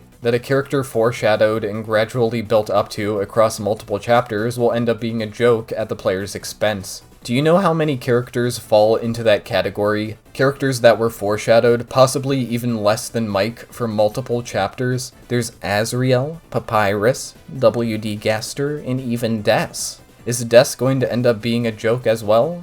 Mike could have been entirely ignored post-Chapter 2, and it would just be a small blemish on the game's story. A small mistake on Toby Fox's part, not realizing how far a small reference could be taken, even though after Gaster you'd think he'd know. However, instead, he decided to lean into it to catastrophic results. If you think that the Mike cutscene is a harmless joke at the expense of the audience, well, it wasn't. Months of development time were wasted on a boss battle that doesn't use the game's mechanics and is entirely optional, having no bearing on the actual plot. Chapter 4's Dark World could have been expanded. Chapter 3 could have been given a mini-boss. Susie's Dark World could have been made more substantial. But instead, we got this boss battle, solely as a marketing gimmick for the Nintendo Switch 2, only $50,000. And once again, it harms how seriously the writing will be taken in the future. Will Des end up being a joke too? After all, she's arguably been foreshadowed even less than Mike. Maybe Mike will end up being revealed to be a character even after all of this, but now I don't fucking care. Mike was never an incredibly relevant character to the protagonists, at least not until the game made him one. The boss battle itself is a total mess. I shouldn't have to explain why using a microphone to move is such a stupid fucking idea. The music is also a mix of a bunch of Deltarune's popular motifs and a clear jab at making fun of a lot of the great fan songs people have made for Mike. If this song was put onto SoundCloud after Chapter 2 released, everyone would have thought it was complete shit. Hopefully the songs I've used in the background of this video have shown Undertale's fans have arguably surpassed their inspiration compositionally. To give this segment one compliment though, the sprite of the Dice Man straightening his tie is used to great comedic effect. It's shockingly simple, but well done. Deltarune fans are like abused housewives, repeatedly coming back even after being repeatedly mocked and beaten, because they can fix him. In what I can only assume is the last dying breath of Toby Fox's original vision, we get an incredible boss fight with real difficulty and an incredible song. I had completely forgotten about the closet motif because the game completely discarded it after Chapter 1, but I have to say it's unequivocally genius to use it as a motif for the Knight, seeing as he's the one who made the Dark Fountain in it. The song is deceptively simple, focusing on its shockingly simple main melody with shifting instrumentation, with a blazing fast 295 BPM and crunchy drums, in line with everything I praised about Chapter 1's music. Does that make all of the bullshit up to this point worth it? No. If you want to play a game with difficult boss fights that test your skill with its originally established mechanics, you can play literally any other game ever made. Though I'd recommend pre-patch Silksong for that specifically. That's not to say this fight doesn't achieve it well though. This fight is proof of what Deltarune can achieve when it plays itself straight and takes advantage of its foundation, even if it's comparatively really easy. Every issue I have with this boss fight is beyond the realm of the fight itself. The Roaring Knight, the main antagonist, a character meant to be mysterious and threatening, shares the exact same black with a white silhouette design as the silly Western-inspired shadow men who speak with saxophone noises. I do not hate the Knight's design, but having any kind of visual overlap with the wacky joke characters is blatantly bad art direction. This fight is not that hard. In fact, it's really easy. Beating it without the Shadow Mantle is barely even a struggle. The Knight is supposed to be, and is treated by everyone else around you, as dangerous beyond comprehension, and yet the boss battle itself conveys the exact opposite. Anyone who argues the Knight is still threatening merely speaks in theoreticals, such as the HP bar not specifically saying HP, so maybe we weren't actually hurting it at all, even though the Knight is visually shown to be damaged by the cast and is heavily injured by the end of the battle. Or maybe the Knight's attacks would have gotten more difficult and powerful, even though the Knight runs away in fear, and even if the attacks were double as powerful, they'd still be really easy to dodge. Or maybe the Knight was avoiding using its full power. Sure, and Deltarune is all just a dream. You can't disprove that either. There's a mod called the Green Knight that does an incredible job making the boss fight more difficult and satisfying, but it turns out making a threatening main antagonist that you can avoid all of the damage from is impossible. Deltarune played its hand far too early. Instead of saving the Knight for the end of the game where these issues wouldn't have existed, it forced it into Chapter 3 to give it something, literally anything, to stand out. And it heavily damages the stakes as a result. After all, what's the point if the main antagonist can be easily beaten even at level 3? While the Chris Slash theory is absolutely true in a shocking but powerful moment of characterization for him, it just works to showcase how pathetic the Knight is as an antagonist. The Knight is arguably not an actual character. The Knight does not speak. It is unclear if it's even conscious of its own actions like humans are, or even if it's acting out of its own volition. It would have been better if the Knight actually spoke like he's been implied to, but people took that in bad faith, saying stuff like, "What did you expect him to say? Mwahaha, I'm the Knight, I'm evil, and I'm going trying to kill you? I'd show a real example, but I think it was deleted. Oh yeah, I forgot how much more intimidating the king was in Chapter 1 because he was completely nonverbal and just screamed at you. It would have sucked if they replaced all of that with dialogue like, "Mwahaha, I'm the king, I'm so evil." The knight doesn't speak because having a character that consciously chooses to do bad things of their own free will would make them a true antagonist, like the king originally was in Chapter 1 and had to be rolled back in future chapters because it's something Deltarune wants to avoid at all costs. I don't think it would have harmed how intimidating the knight appears if he had a single line of dialogue calling Tenna a traitor after killing him.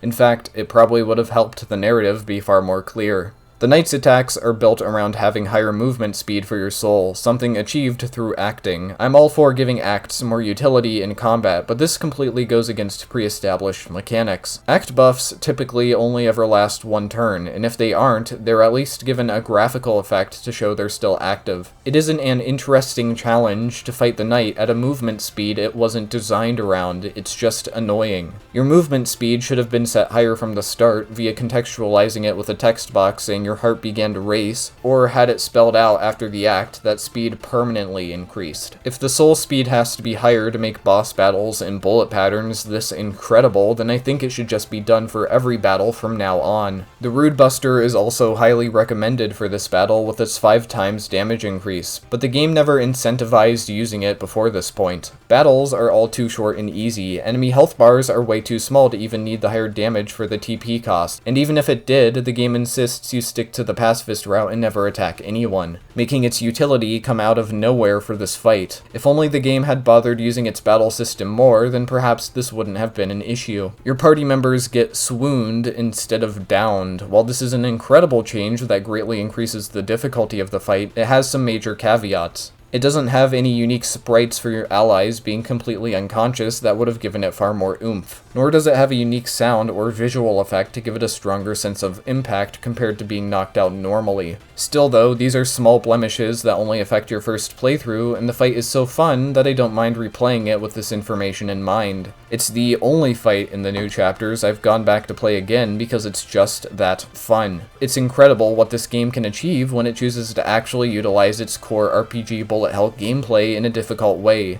And they ruined it by nerfing it. The knives during the knight fight had unusually big hitboxes by Deltarune standards. They were not forgiving. If you touched them, you'd take a lot of damage really fast. It resulted in tense bullet patterns that were satisfying and rewarding to weave through. Unfortunately, they had to fix that by making their hitboxes so small that they can go right through your soul without damaging you, because I guess asking players to not go inside bullets for once was too much to ask. This completely ruins the fight, making one of the most common and challenging bullets used throughout the battle a complete joke to dodge. I don't know why this game is so insistent on removing everything remotely challenging or memorable. Also, something I noticed while working on this video is that the knight's slashing attack is just broken, both in pre-patch and post-patch. I think the hitbox activates where it used to be and not where it ends up, which would explain why I always had such a difficult time dodging it. Also, the knight is absolutely one of the holidays. It literally has antlers and a muzzle when it roars. It would be really, really stupid if it wasn't.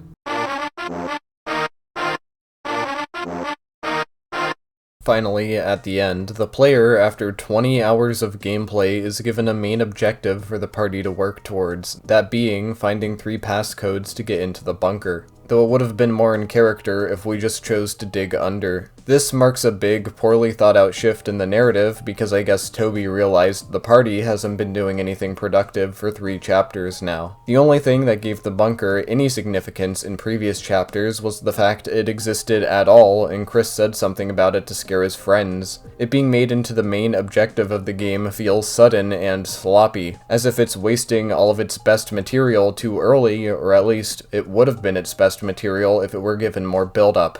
The area will still likely be saved for the end of the game, but now the mystery is being ruined through excessive padding. It's funny how, like I said, Deltarune is doing everything people knew would happen eventually, such as going into the bunker and fighting the Titan, just far too early and far worse than we ever could have envisioned. These characters have no reason to care about Undyne. In fact, they should all hate her and be happy she's getting sacrificed.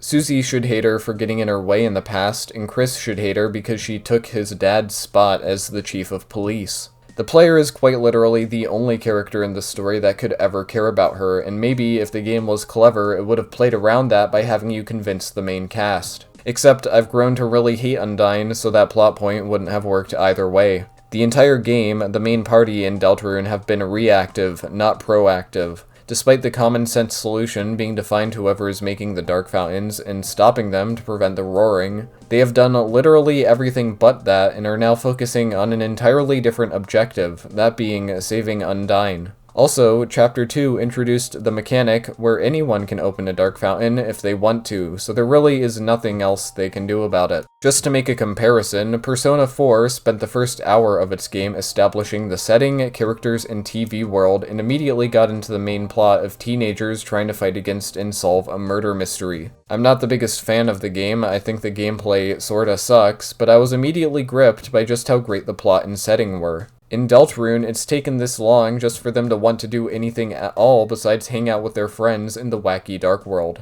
This issue could originally be dismissed because it seemed like time was mainly being spent developing the main cast of Lightners. Chapter 1 had Susie and Rouxls, Chapter 2 had Birdly and Noelle. It would make sense the game would continue in that direction until a full cast was formed and the final act could begin. Chapter 3 would have developed Toriel and Undyne within the unique context of Deltarune, and Chapter 4 would have developed Caddy and Jackenstein. Chapter 5 would have been the last to follow that formula right before a terrible event where they'd all have to come together in dire circumstances. Except Chapter 3 has foregone that formula to instead focus on the wacky new cast of Darkners because I guess they're more marketable and you're allowed to sell merch of them. Once again, to clarify for the people who will inevitably say it, I'm not saying the game had to do what I wanted, but rather I'm giving an example of more natural progression that Deltarune now lacks.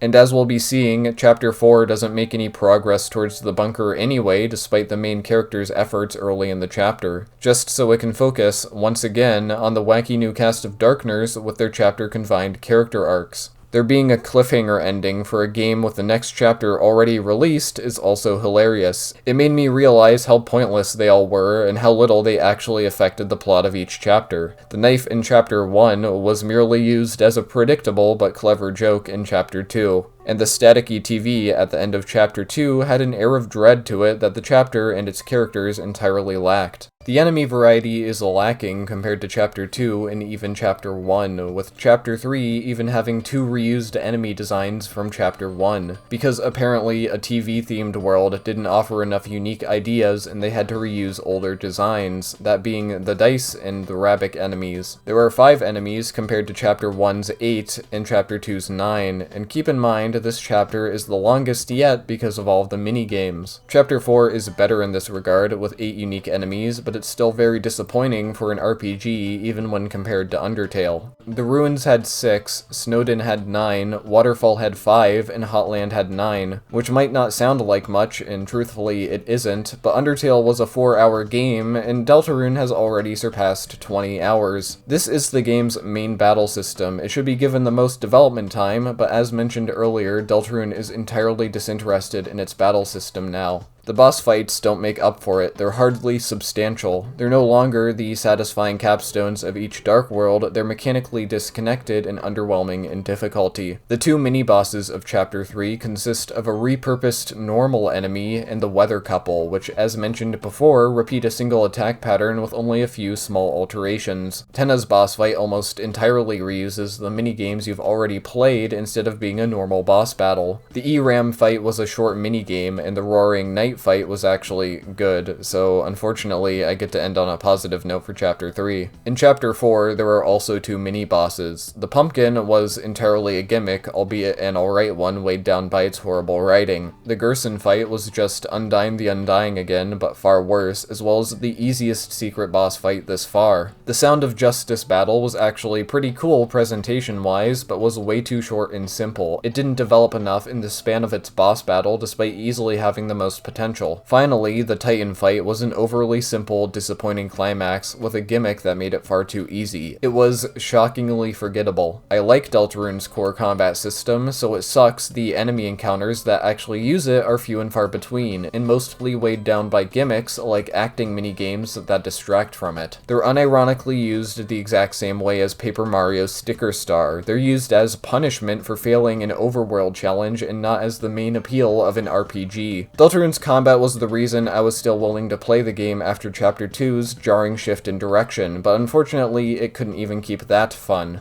So across Chapter 3 and 4, there's only one boss that makes it into good territory. In the time between my original video and now, the opinion towards Chapter 3 has inevitably begun to shift, and that's cool and all, but it's all stuff I and many other people have been saying since it originally released. While I absolutely believe Chapter 4 is better than Chapter 3, purely because it doesn't distract itself with a bunch of mini-games and only took a third of the development time because of it, I would still never dare call it anything remotely close to good. This chapter pathetically tries its hardest to go back to the tone of Chapter 1 without the writing to back it up. For example, Chapter 1 didn't have a boss fight that spoke in uwu speak and used sentence mixing to say Lamau so random things before heel turning back to the most serious parts of the game. While a bunch of stuff certainly happens, none of it progresses the goal of the protagonists. It's stuff happening for the sake of stuff happening. If anything, it actually damages the game's plot by completely demolishing the stakes set up in Chapter 2 with the Titans being easily defeated by Chris and his party. It's filled to the brim with shallow emotional beats that regress the characters to do simplistic arcs they would have been above a few chapters ago. It took 3 chapters for a real definitive progressible goal to be established for the main party, that being getting into the bunker, and even after Chapter 4, despite an attempt being made by Susie, no progress has been made towards that goal, unless the glimpse of the password we saw was meant to count. Finally, after 4 chapters, the wholesome cartoonish bond shared between Chris and Susie and the shenanigans they get up to can finally be accepted as sufficiently built up to, no longer nearly as jarring. Going to the church is something everyone with a brain knew would happen, but it was still executed to the standards I expected with a nice song in the background. However, the game repeatedly prompting you to skip the sermon and eventually doing it anyway despite your choices shows a complete lack of faith in its own writing and world.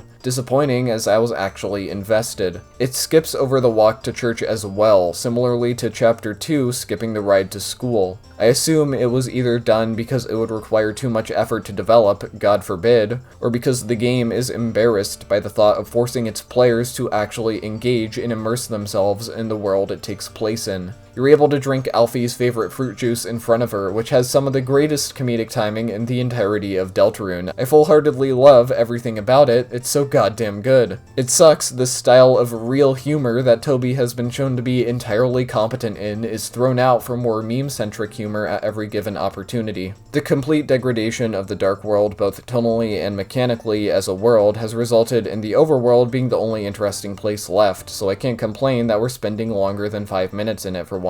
You can take Susie to the diner to eat using Azriel's money. What the hell am I looking at? The answer is nothing. Apparently this cutscene literally cut out the scene and we're left staring into a dark abyss as the game tells us what's happening. Are the millions of dollars from Undertale and all of Deltarune's merch not enough to pay for actual art here? I genuinely want to see Chris and Susie drawing on the glass, but alas, my expectations are too high. Here we get what is quite possibly the worst scene in the entire game. No, it wasn't the rape scene, it was the reference to Among Us. Don't just reference modern shit, you idiot! That's not comedy! This happens right before the rape metaphor, by the way. If any other indie game did this, it would be dragged into the pits of hell where it belongs. I was concerned by Toby hiring a bunch of people to help produce the game faster and how it might affect his original vision, and I was right to be because even Chapter 2's supposed internet-based setting never referenced modern memes as much as this. Deltarune's setting is an inconsistent mix of pandering to 2000s nostalgia with stuff like old CRT televisions and monitors, landline phones, old flash games, old internet-inspired blogs for the characters, and references to old Smash Brothers games, while also referencing the modern internet such as Among Us, cute and marketable plushies, and having characters use smartphones. It can't stick to a single time period and appeal to the generation that would find it relatable. It has to appeal to everyone by pandering to both, making a setting that's alienating to everyone. A character using a smartphone isn't relatable or cool. It's a reminder that the game is complete fiction, just like a character saying, "He's right behind me, isn't he?" This is just like the hit game Among Us. It's jarring going from entirely scripted cutscenes to full-on free roam segments and playable conflict as the soul. But even if it could have been more gradually built up to, I'm glad it's finally being explored outside of dialogue. Being able to watch Chris shamble around, drink chocolate milk, and play the piano is some jaw-droppingly beautiful characterization for him. There are some clear inconsistencies with how he acts without his soul here, though, compared to previous chapters. Where originally he was shown barely capable of standing, he's now able to run around with enough energy to whack you repeatedly with a hockey stick and play the piano very well. Being forced to watch Noelle and Susie's awkward teenage romance and quirky slapstick with the soul is also a torturous waste of time and blatant fan service. Holy shit, Carol's sprite is bad. The shade of blue used is garish, as well as makes her lipstick blend into her skin, and she's strangely short yet also elongated. Deltarune's pixel art shifts from pretty good to pretty terrible at complete random, and this time it's pretty terrible. At this rate, Des is going to look like this.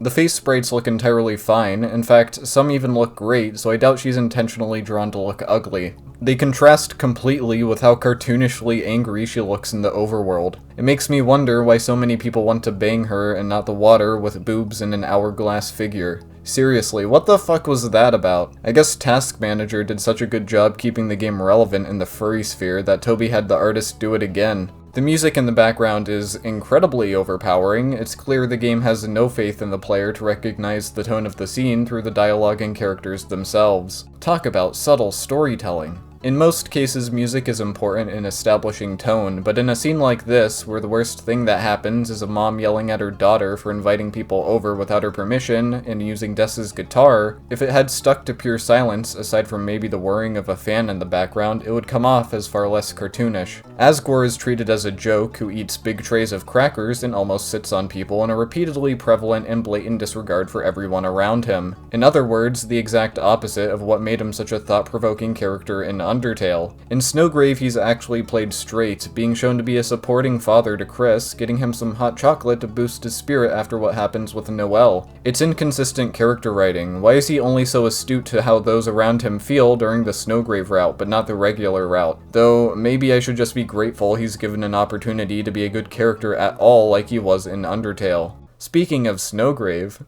Toby Fox looked at his greatest inspirations, Yume Nikki and Earthbound, and their association with rape, and thought, yes, I can do it too. And it's quite possibly the funniest thing I have ever seen. Every part of this cutscene fights against itself in a way that loops it around into being comedy gold. The scene is heavily brought down by it starting with unrealistic, stilted dialogue spelling out the events that happened the night before with Chris to Chris. Noelle is telling Chris in explicit detail something he did the previous night. Awesome writing. The audio sting when you first talk is hilariously exaggerated. The over-the-top music designed for the cutscene is hilarious. The dialogue of you repeatedly saying stuff like, "Me, I heard," and "It snowed," is hilariously concise. The presentation is so over-the-top with the color palette inverting and snowflakes on the ceiling spinning from your presence, it's impossible to find it anything but comical. The stilted animations of Chris sliding, the exact same method used at the start of the chapter for comedic effect, are even funnier in this context. None of these additions add to the scene, they distract from it. They distract from the actual horror by making it more about the presentation than the actions actually being played out. Because, just like before, the game feels the need to tell you how you're supposed to be feeling. If the scene had just stuck to the music and vignette and removed the audio stings and color palette shifts, the scene would have stayed far more focused and grounded, and better as a result. So yeah, Toby didn't do it as well as he easily could have. I don't know if it was dumbed down for the people who play the game, or if he just wasn't talented enough to pull it off. But by the end, it gets its shit together, turns off the music, and hits you with a brutally dark visual with a disturbing implication, recontextualizing everything up to this point in a chilling way.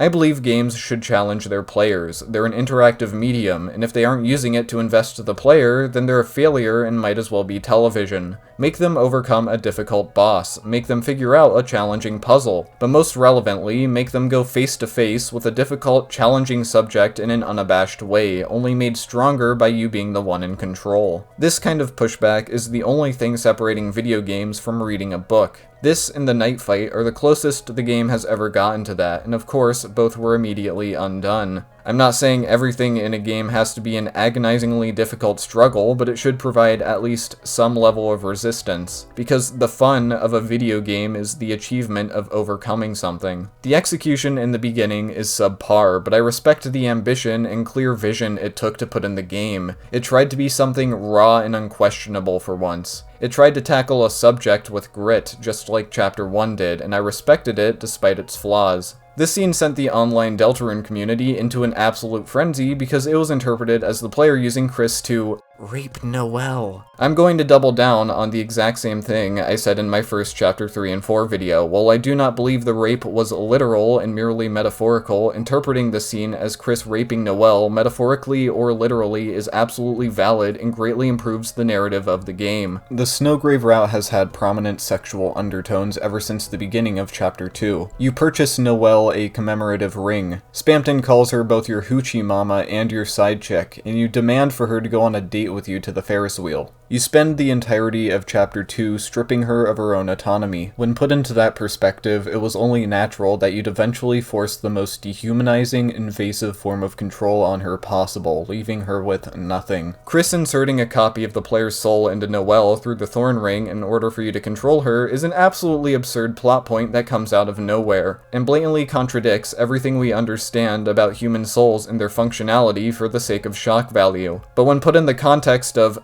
sexual assault, the idea is far more natural. It creates a far smoother bridge between the two ideas. Planting the seed of a soul inside of her feels less out of place when it's meant to be analogous to impregnation. Fucked up for sure, but it was unquestionably the intention. Chris's violent, disoriented response is far more emotional and justifiable because the idea of sexual assault is rooted in an understandable, disgusting, real-life equivalent. Inserting a thorn ring and creating a soul that way is just bafflingly random and overpowers the emotion of the scene with confusion. All of Toby Fox's biggest inspirations for Undertale and Deltarune, them being Earthbound, Mother 3, and Yume Nikki, are all widely accepted as having depictions of sexual assault in them, and in the case of Yume Nikki and Earthbound, are widely praised for their portrayal of the subject matter. Earthbound and Mother 3 even include jokes about sexual harassment, sexual assault, and prostitution with a minor, which I'm sure is fucking insane to fans of Deltarune who think art is only ever meant to be fun and whimsical, but it's true. All three of those games I mentioned are also designed for a child audience, when Deltarune is clearly designed and treated as a game for teens and adults. But despite all of that, Deltarune's depiction of sexual assault is either treated by fans as completely inappropriate or a misinterpretation, because to admit the scene was an intentional depiction of sexual assault would require you to acknowledge that Toby Fox censors and alters his artistic vision he's had for Deltarune since he was a teenager around a fandom that cannot handle it. A faux pas in the Deltarune community because it indirectly admits Deltarune is an amorphous blob of a game with no artistic integrity, purely designed to appeal to its fandom. And my idea was right all along that Chapter 1 was the only true, unaltered Deltarune chapter.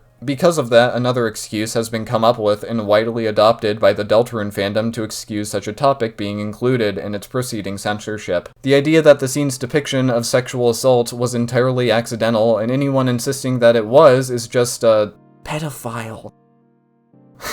Oh my god. The rape metaphor was 100% intentional, and it's fucking ludicrous to believe it was an accident. The player controls Chris and visually aggressively forces himself onto Noelle before painfully sticking something in her as she pleads for you to stop, before the screen cuts out and a visual of a literal deflowering plays. Despite its flaws, it still manages to be disturbing and uncomfortable at the end, what you're meant to feel. Toby Fox has played Earthbound, Mother 3, and Yume Nikki. He has also made a little game called Undertale, which spawned decades of furry pornography of its characters. He has an entire team of developers and playtesters who would have made the correlation. He knows what rape and deflowering is. Anyone who insists otherwise does so because putting that stuff in a game makes them uncomfortable, and by proxy means the developer must enjoy it in some way.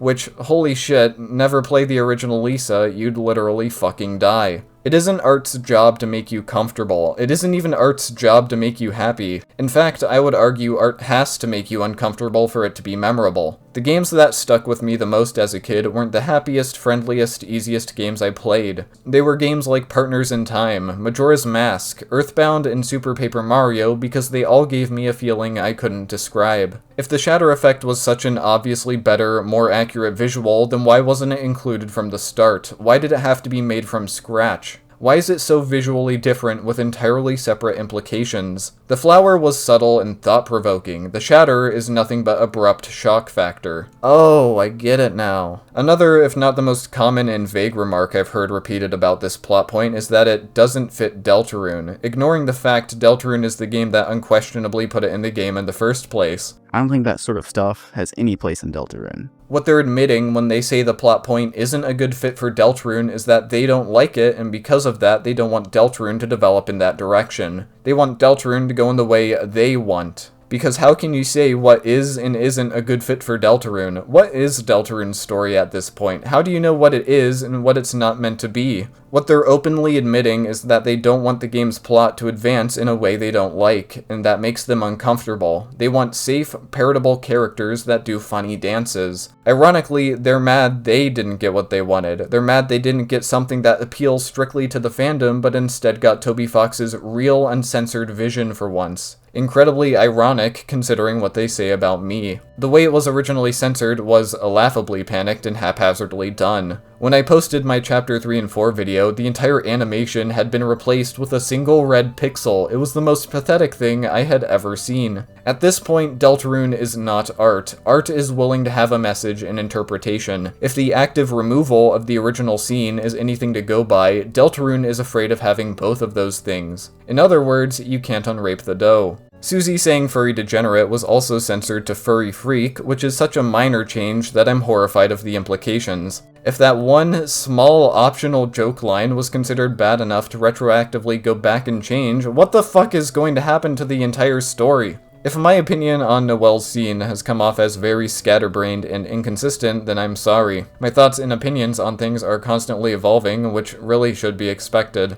Also, no, I don't believe making jokes about rape is completely off limits when the point of humor is to cope with the darkest parts of the world. Having the screen tint red as you're stuck with no dialogue options isn't a disturbing, genius visual, it's just fucking funny. Especially since the context is Susie seemingly having the inkling that you went to her room to make out. What was so captivating about the Snowgrave route in Chapter 2 was the verbal manipulation you used to control Noelle, and how it culminated in you getting her to kill your classmate. Aside from the semi-intriguing rape but totally not rape scene, Snowgrave has gone full creepypasta, and it has lost the subtlety and realism that was the core of what made it unsettling in Chapter 2. It has fully gone into the creepypasta side, with the overdone cliche of an old cursed video game in Chapter 3 and Deltarune literally breaking from your choices. It's just funny, on par with what you'd see in a Sonic.exe fan game. I have no clue how Chapter 5 is going to continue now because of this. Any semblance of a consistent through line for this route has been entirely thrown out the window. But I would be lying if I said that it didn't at least make it the last interesting part of the game. Or at least it would be if the game was allowed to stick to any of the decisions you make during the Snowgrave route. In Chapter 2, in no uncertain terms, Birdly was killed. It was why everyone was so excited to see how it would continue in Chapter 3 and 4. Absolutely no one was excited to see him be put in a coma and never get mentioned by anyone again. While the manipulation and strengthening of Noelle was absolutely the motive, killing Birdly was the impact of the route.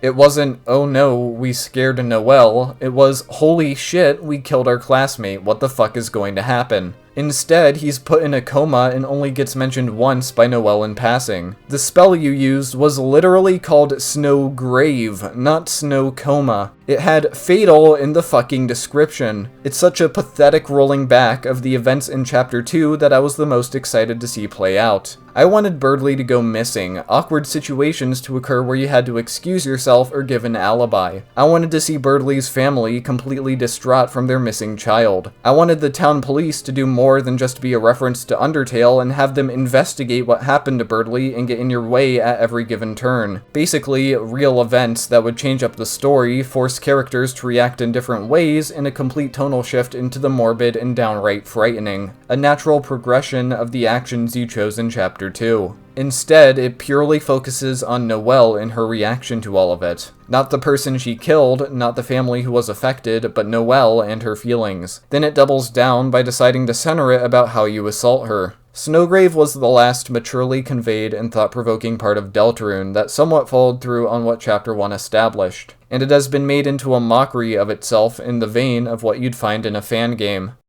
Deltarune Chapter 4 is jaw-droppingly gorgeous visually, if you haven't played another indie game since the original Cave Story. It's 2026. The ease of game development has made games easier to develop and prettier than ever, such as Silksong, Hollow Knight, Inscription, Bug Fables, Atlas, and even Yick. Games that are all cheaper than Deltarune, by the way. These are entirely fair comparisons to make now because Deltarune has an entire development team, funding from merchandise, and has been in development for almost a decade. That's not to say it looks horrible. When it sticks to the stained glass areas, it actually looks pretty neat. Unfortunately, most of the chapter is spent in dusty old libraries and not the vast city shown below. The knight is treated as the big, intimidating villain of the chapter that's always one step ahead, except we already beat him in the previous chapters. When the knight summons a titan, it certainly does a better job making him a threat, even if it makes the knight come off as pathetic, needing to summon an easily beatable titan for him to fight instead. This area is centered around the prophecy of Deltarune, told through easily breakable glass. It varies from being so unfathomably vague it could mean literally anything, such as the girl, or so incredibly specific that it's blatantly clear everything has already played out exactly as planned. It's incredibly inconsistent and blatantly poor writing. Why are Lancer and Asgore referred to so specifically, but one of the main light warriors isn't? It greatly harms Rouxls as a character as well. If we go with the idea that the prophecy is as specific as we repeatedly see it is, does that make him literally omniscient? If so, that puts everything he's done up until this point into question. Did he know the king would almost get them killed in Chapter 1? Did he know Berdly would try to open a dark fountain in Chapter 2? These aren't epic details to make cool theories about. It ruins his character up to this point, making everything he did an act. If what he says after being yelled at by Susie is any indication, however, he doesn't actually know anything about the prophecy or how the Dark World works beyond what we're shown in Chapter 4, making Susie lashing out at him entirely pointless.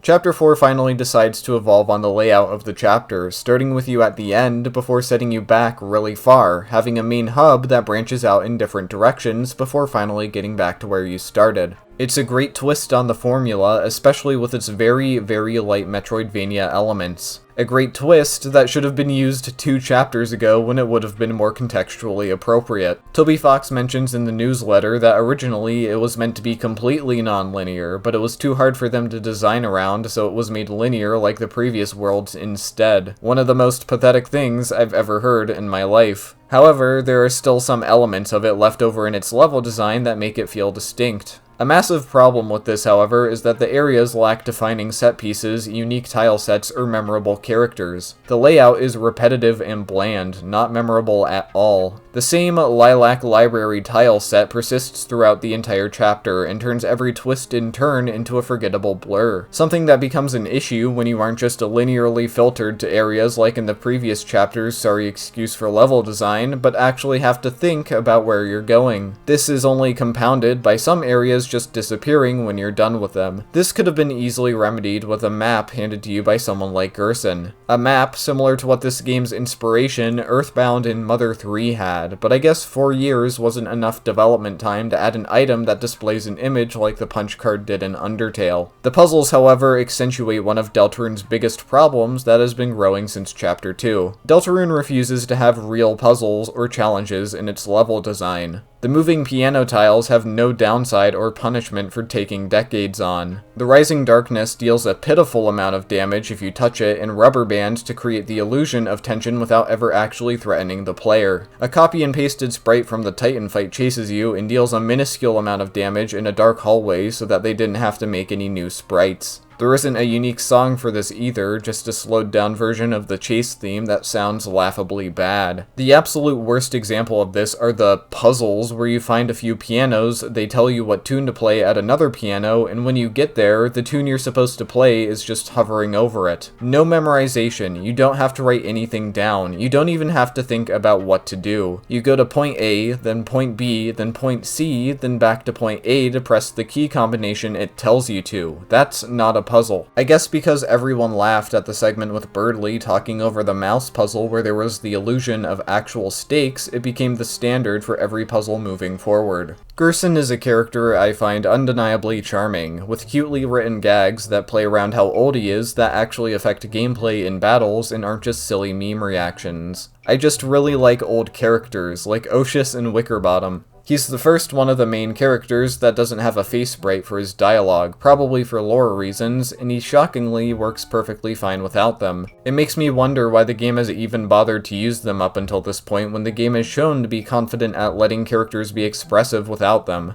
Also, they all look like shit now. He's very clearly meant to fill the same formulaic role that has been repeated since Chapter 2. Being the main reoccurring character in the same vein as Queen or Tenna, but unlike those characters, the game doesn't even bother trying to make him appear like an antagonist at first, he's just an ally from the start. No doubt this would have been a clever twist if the previous chapters had real antagonists and not just misunderstood villains that make you engage in their quirky antics, but oh well. Gerson also has an incredibly simple but undeniably well executed premise. Gerson is a dead old man brought back to life by the rules of the Dark World, aware of his circumstances and trying to use what time he has left to write a letter to his son and fix the regrets he has before he passes on. It's a perfect premise for the Church. It uses the pre-established rules of the Dark World in a new, thought-provoking way that naturally builds upon its original concept in a way I think no one expected. All of this is why I like Gerson. He's an old man brought back to life under strange circumstances trying to fix his regrets in the little time he has. He ends up achieving it, giving Susie a letter to rewrite for his son and being ready to move on by the end. In other words, finally die for real. It sure would suck if he didn't die for real and was brought back again anyway for blatant fan service, despite his arc being satisfyingly concluded.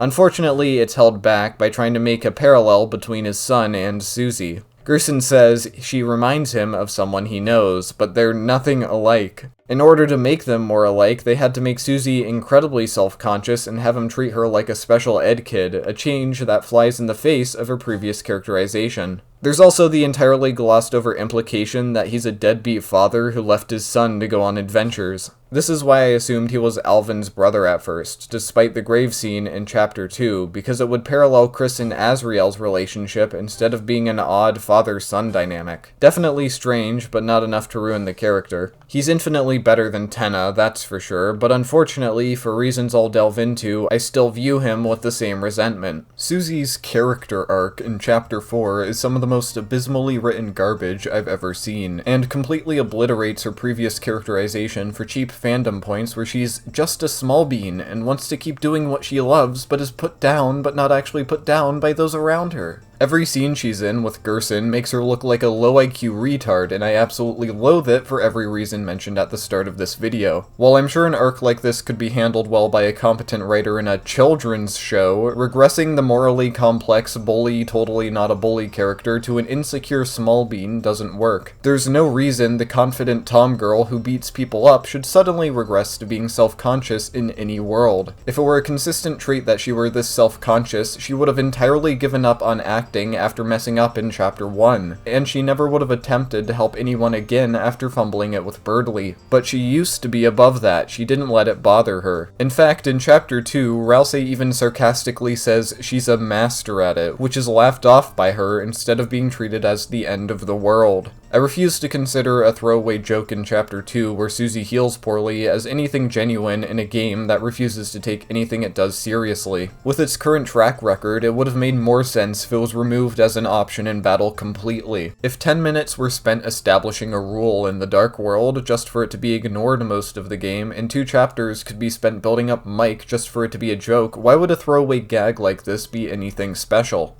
But it's also become entirely apparent to me that these characters are intentionally written as vaguely as possible to make it not entirely impossible for them to be added onto this way, even if it contradicts surface-level observations or characterization. You're media illiterate if you don't make theories explaining away the game's half-assed writing. People will just say it was shown in subtext, or recontextualize everything they did in previous chapters to fit this new information despite never actually being acknowledged in the chapter through dialogue. Because if something was never specifically denied, it can't be denied.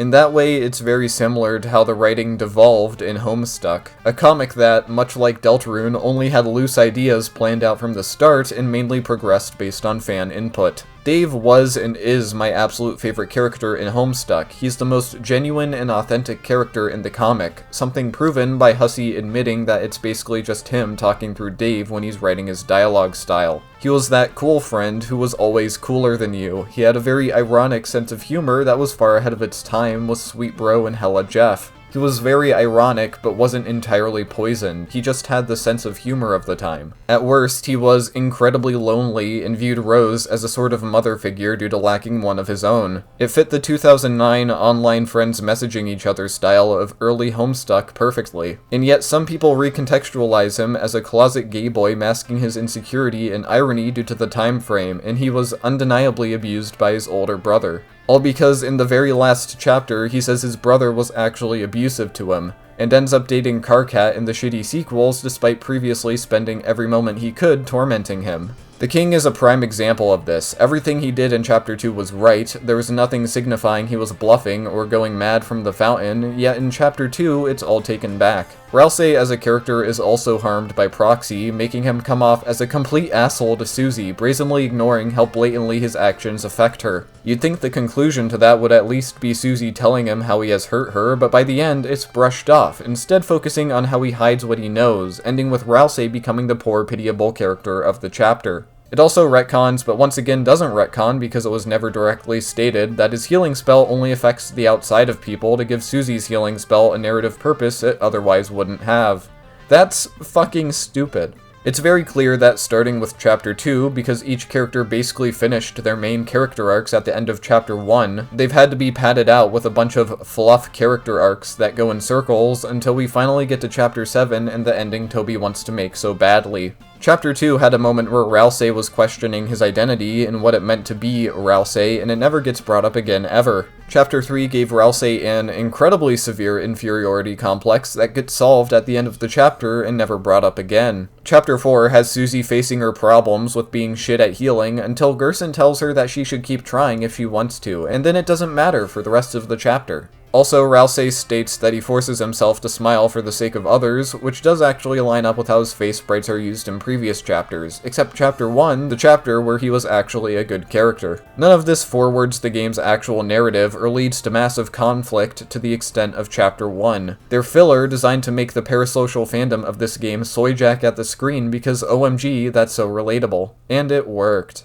The scene where Susie discovers Gerson's fate is done well enough. People have interpreted this as Susie being unable to accept his death and trying to revive him for her own sake. Don't get me wrong, it's clear she wants to see him again, but I don't believe it's to that extent. The reason she gives to want to see him again is just far too rational. While I can definitely see where people are coming from with it, aside from her being taken aback by the reveal, she never comes off as all that affected. If you think that's just her putting up a tough front, then I have to point out how poorly she's done that in the past, and right after this scene when she's speaking to the knight. She's certainly distraught when fighting a creepy statue in the dark world that she thinks is him, but in the end it's made about how she's mad at Rouxls he didn't tell her how the dark world works. I don't think that route would have fit her character well anyway due to how confident she's always been and how she's threatened to kill and has attacked people to the brink of death before. But even if it was actually a story about Susie trying to learn to accept the death of her mentor, it wouldn't matter anyway because he comes back to life right after. I find the execution of the song that plays in Susie's Dark World tactless. In fact, it gave me a headache the first time I heard it in-game. Probably due to the high-pitched cymbal that's used excessively throughout the song, made worse by the audio compression. Once you hear it, you can't unhear it.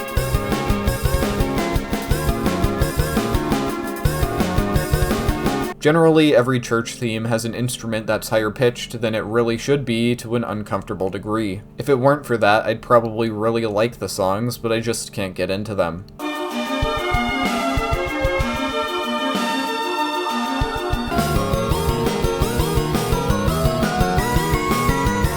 The credits theme for Chapter 4 is far more reserved and tactful in its approach, with a generally melancholic tone that I greatly prefer. I would have enjoyed if it were used as the main theme instead.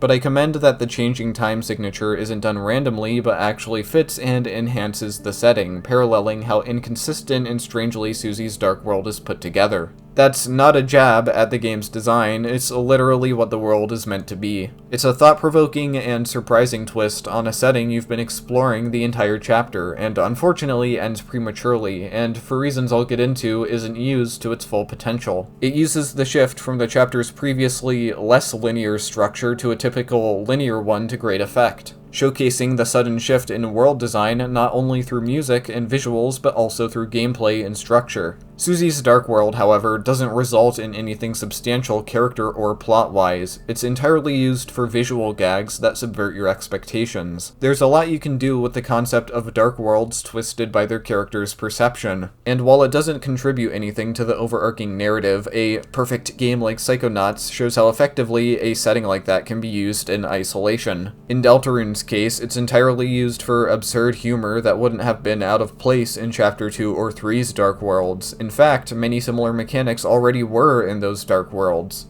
You don't get any insight into Susie or her trauma through visual storytelling like Psychonauts. The one use of Susie's dark world that could have been an incredible use of that would have been the boss fight against her perception of Gerson, but unfortunately, what could have been an easy slam dunk ends up being unfathomably disappointing.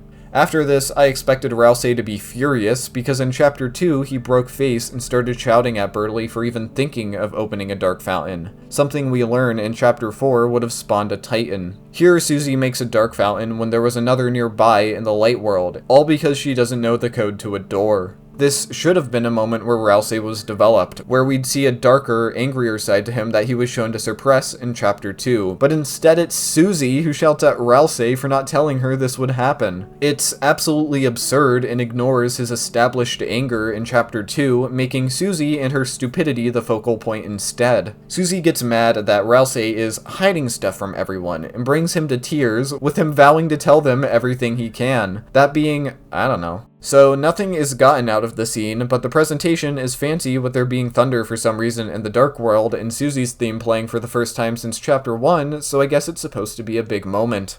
This boss fight is a great concept. We just established that the functionality of the dark world can cause dead people to be brought back to life. We just established that anyone can make a dark fountain and that it's based on and altered by their personality. In Susie's case, it's incredibly warped and malformed, with you smashing through blocks with pianos and walking on ceilings because she clearly didn't know what she was doing. This boss is clearly trying to go for a horror tone, entirely masked in the dark for the entire battle, with creepy music very clearly building up to the disturbing reveal of what he looks like at the very end. It's not hard to make the assumption here that what you're fighting is actually horrifying.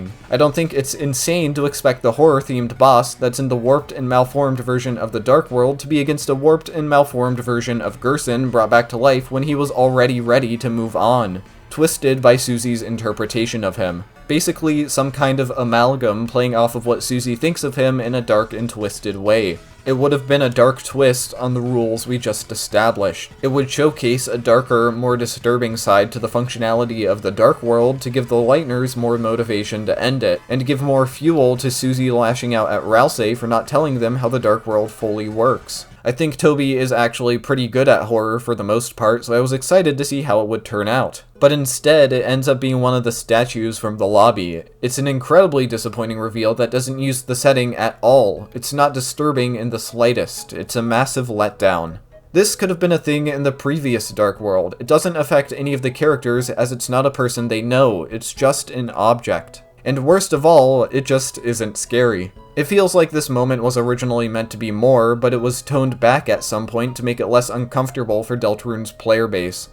Gerson comes back to life after the reveal of him being dead for the climactic final boss, and does a heckin' awesome double rude buster with Susie. Whoa! And I fucking hate it. It's blatant fan service that ruins the conclusion to his arc, making the scene of his death, what came off as the last time you'd ever see him, retroactively hollow and meaningless. I don't think Toby Fox understands that what happens later in a game can affect something in retrospect. A scene of someone's death being revealed doesn't matter anymore if you know he comes back to life right after. Even if the game decides the fight with the Titan was enough, and he'll never appear again after that, it doesn't matter, because it still spoiled the ending to his character. However, in typical Deltarune fashion, the end to his character is left so vague that it's still not entirely impossible he could reappear in future chapters. Deltarune refuses to let its characters die, be it Tenna, Jackenstein, Birdly, or Gerson. Death is a powerful motivator. It's proof that a narrative has stakes, proof that the writer isn't willing to pull his punches and let you suffer real consequences. It forces the characters of a narrative to grapple with the severity of the situations they're in. Because of this, I can unironically say Deltarune handles the topic of death less maturely than Sesame Street, because even Sesame Street acknowledges that once someone dies, they never come back. Gerson's entire character during his boss fight shifts from being an entirely original concept that builds off the rules of the Dark World in a creative way to an Undertale reference, hinging entirely on your knowledge and love for Undyne. Entirely based off of a single line of dialogue in Undertale that could easily be written off as a joke about old people exaggerating stories about their past. This is all ironic, considering how much fans insist this game isn't a sequel to Undertale and stands entirely on its own with absolutely no relation whatsoever. No, I'm not exaggerating. He's the Hammer of Justice, a reference to Undyne's Spear of Justice. He shares the exact same dialogue and does a bunch of the same attacks. It rewrites his character into being nothing but a reference to Undertale, purely for the sake of fan service. It's a bastardization of everything that made him unique. Instead of forcing Gerson into the role of being a secret boss and giving him a shadow crystal he doesn't even use, instead there should have been an entirely separate character like the previous chapters established. Perhaps one that's a dark parallel to Susie, showing what she could have been like if she continued down the wrong path, refusing to change like she did in Chapter 1. Similarly to how Spamton could be viewed as a dark parallel to Chris. His boss battle is so unfathomably easy, even compared to the Knight, and it makes me wonder why so many people depict him as easily defeating the Knight. It's so easy, in fact, I don't even know what happens if you lose it. While evolving the Green Soul to have 8 directions sounds like an obvious idea, it does not work comfortably on a keyboard, which this game was made for. It's a blatant example of more not equaling better. If anything, I think it actually held the design back because it had to be easier to compensate. The 8-sided Green Soul also exasperates a problem that also existed in Undertale, where there was a delay when moving the spear to different sides instead of it being immediately responsive. The 8 sides means it takes even longer, and now there's a parry mechanic that doesn't work properly because of the delay. Absolute genius. Also, the sound hurts my ears. This fight holds no relation to the themes of Deltarune, and let me expand on that. Deltarune's narrative originally had themes of being centered around an unbreakable prophecy. Your choices didn't matter. You had a fate you could not escape. The secret bosses, while inconsistent in their portrayal, were all centered around yearning or having freedom. It's why the Snowgrave route existed. It let you commit vile acts and force control that you otherwise wouldn't have. Gerson doesn't yearn for or have freedom. There are some fucking insane people in the comments who say he's, quote, free because he's dead, which is hilariously stupid with how negatively his death is portrayed. The clear, indisputable message that gets bashed into your head repeatedly during this fight is that the story is left untold and that you should write your own ending. Shifting the narrative with incredibly dark undertones about an inescapable prophecy to a cliché and frankly childish story about deciding your own fate. And also having the disturbing implication that the ending will be nothing and entirely left up to fans to finish themselves. God, please, it would be so fucking funny if the ending was just a cut to black. While the twist on the gameplay for this boss battle was actually sort of fun and clever, and therefore had to be made easier in a patch, the character that does all of that is everything wrong with Deltarune's comedy post-Chapter 1. This boss is a reference to YouTube poops and sentence mixing in a church setting in the serious chapter. This is a type of humor that does not belong and does not work in a video game, but I suppose it's only natural that Deltarune would start using humor not designed for a video game. Of course, the character speaks in uwu speak because his entire personality being a reference to a genre of memes on the internet wasn't enough. The amount of focus the joke of this battle is given is frankly disturbing, as it was clearly designed to be the popular meme phrase that would infect the internet until Chapter 5, and well, it worked. Now, personally, I find that kind of forced popularity in writing incredibly insulting, but I guess that's because I have a fucking brain. The reason sentence mixing works in YouTube poops is because you're taking an already established character and making them say something wildly out of character and offensive. Fuck me, SpongeBob! Oh yeah! They're sickening. I hate people. Neither of which apply to the pumpkin in Deltarune. The pumpkin has no character outside of saying one phrase. Nothing he's twisted to say is shocking or actually goes against what's established. It's all just random for the sake of it, and it's obnoxious. The Mr. Nice Guy bit was the only good one because it was an actual subversion of what little character he had. Also, you can't parody your own work when there are no public expectations yet. If you find this character funny, you're genuinely retarded, and I don't believe you should have human rights. The pumpkin appearing isn't actually based on a time limit either, it's scripted when he shows up, meaning most of the difficulty and tension of this fight is entirely an illusion. I really wish Deltarune would stop faking actual gameplay and be a real video game for once. The Titan fight starts out pretty well with a segment where you climb its shell. It's a good use of the new mechanic until you realize the bullets you're dodging only do 10 to 30 damage, then it just becomes boring.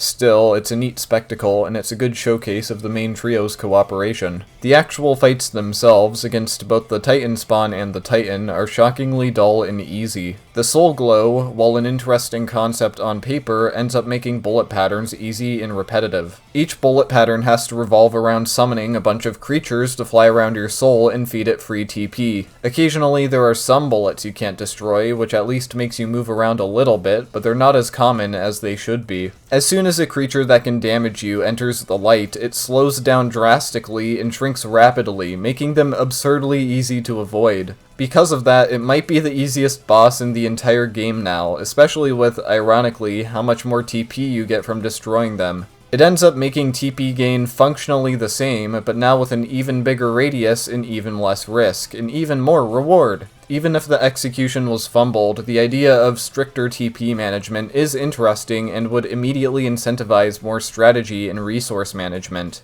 So yeah, who would have thought a fight against a Titan would be the most easy and dull fight in the game? I've heard a completely retarded defense for this, that it's quote, a newborn Titan, so of course it's weak, easy, and I guess boring to fight. That's a headcanon probably stemming from the different designs shown in Chapter 2, but it appears to directly contradict what Rouxls says right before the battle, where it's implied that the Titan has hatched and has been there the whole time. He never specifically labels it as a newborn Titan at any point, just a Titan. We literally climb the Titan as it hatches, so it's definitely hatched and definitely fully formed. There's nothing implying Titans grow more powerful with time, or that the one you fought is weaker than the others. If you want to see what a real newborn Titan looks like, it's the Titan spawn you fight right before it. We took out a fully hatched, fully formed Titan. Beings designed to be the world-ending stakes meant to be avoided at all costs. In other words, there's no longer a threat. Even if more powerful Titans do appear in the future as bosses, which they probably will, I guarantee you they will be defeated in the exact same way with very little struggle. That's the problem, it basically turns them into regular enemies on par with the funny Bookman. In fact, the Titan occasionally does even less damage.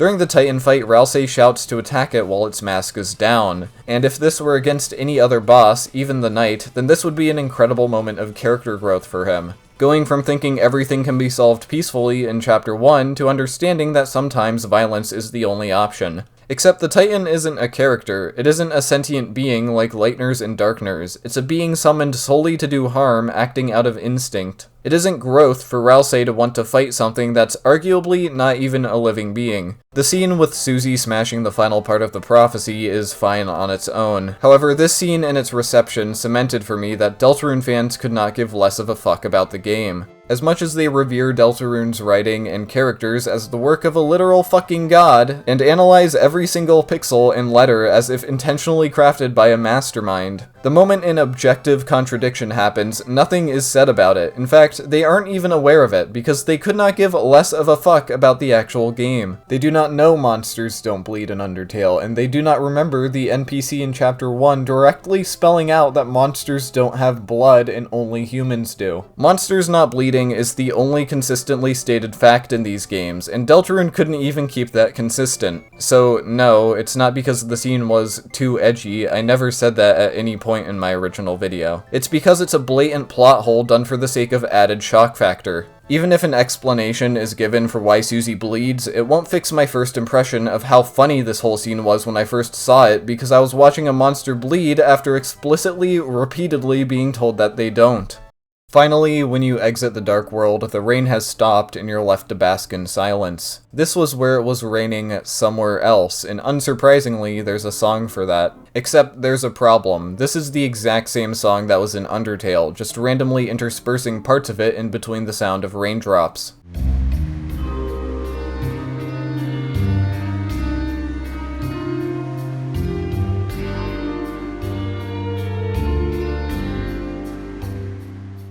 They couldn't even bother making an original, more fitting take on the song, and because of that, it still sounds like hotel music. There are so many incredible fan renditions of this concept that I've listened to, and yet somehow, when Deltarune did it, it was in the laziest way possible.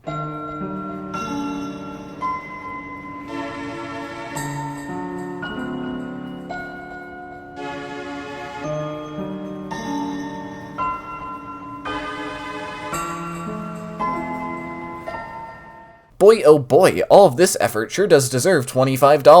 Deltarune is a horrible product for its price, and a horrible video game. There are moments throughout where it's apparent that even with Toby's newly hired developers, the absolute bare minimum is being done for this game at the expense of its quality. Instead of spending a couple hours to write some code, or maybe a shader, a built-in functioning game maker, to animate Tenna's special text for a game that has already been in development for 8 years, Mr. Fox thought it would be a great idea to store every frame as its own separate sprite. All of these funny text sprites add up to be 10 megabytes, which may not sound like much until you realize that's almost 4 times the file size of every sprite in Chapter 1 combined. This is the kind of incompetent game development that has led to new chapters being over 120 megabytes in size, even though Chapter 1 was only 17 megabytes when it first released. What has caused this? Well, hundreds of uncompressed WAV files, and sprites and sound effects from older chapters being kept in newer chapters despite never being used. Which brings into question why they bothered spending so much development time implementing GameMaker's new split data file feature when the idea was to reduce how much each chapter takes up in RAM. All it did was end up duplicating all of the game's biggest files. At this rate, Deltarune is going to be over a gigabyte big when it's finished in 2030. A fucking pixel art indie game made in GameMaker is going to be over a gigabyte big. Undertale was only 160 megabytes, and that was with the OST. A single chapter of Deltarune is now 150 megabytes without the OST. Incredible job, Toby. Your developers are doing great work. If you still don't believe that's a lot of storage space for a game, then let me put it into perspective for you. Cave Story is 1/100th the size of Deltarune. Mario & Luigi Bowser's Inside Story is 1/5 the size of Deltarune. Deltarune is as big as 145 cartridges of Chrono Trigger. Deltarune is the same size as Klonoa Door to Phantomile, which has fully 3D maps, CD quality streamed audio, and beautiful pixel art. By the end of Deltarune's development, it will almost be the same size as an uncompressed ISO of Paper Mario: The Thousand Year Door. And if you do compress it, then Deltarune is already 300 megabytes larger than Thousand Year Door. Instead of spending a few seconds to lower the sample rate of a WAV file to reduce the file size, Deltarune is being shit out with hundreds of WAV files that take up 90 megabytes, because fuck you, doing otherwise takes effort. Here's an example of how easy it is. No one cares about actually playing the game anyway, and Toby would clearly rather do everything but work on his game. It's disgustingly incompetent and an unnecessary waste of storage space that I could use for so many other better things, like sculpts of my 3D models. Not to mention how much longer something like this takes to download if you have poor internet speed. The big issue here is just that Deltarune fans don't give a shit. In fact, they love and applaud this kind of lack of effort and the precedent it sets for the industry. If you aren't willing to optimize your game, then I think you just fucking hate video games and don't want to make them, because that's an important part of game development. I'm a game developer now, I can say these things. I'm sick of people accepting the absolute bare minimum for everything. Deltarune is also $25, an absurd price for indie games which have typically stayed around $5 to $15. As an example, check out all of these indie games that are cheaper than Deltarune.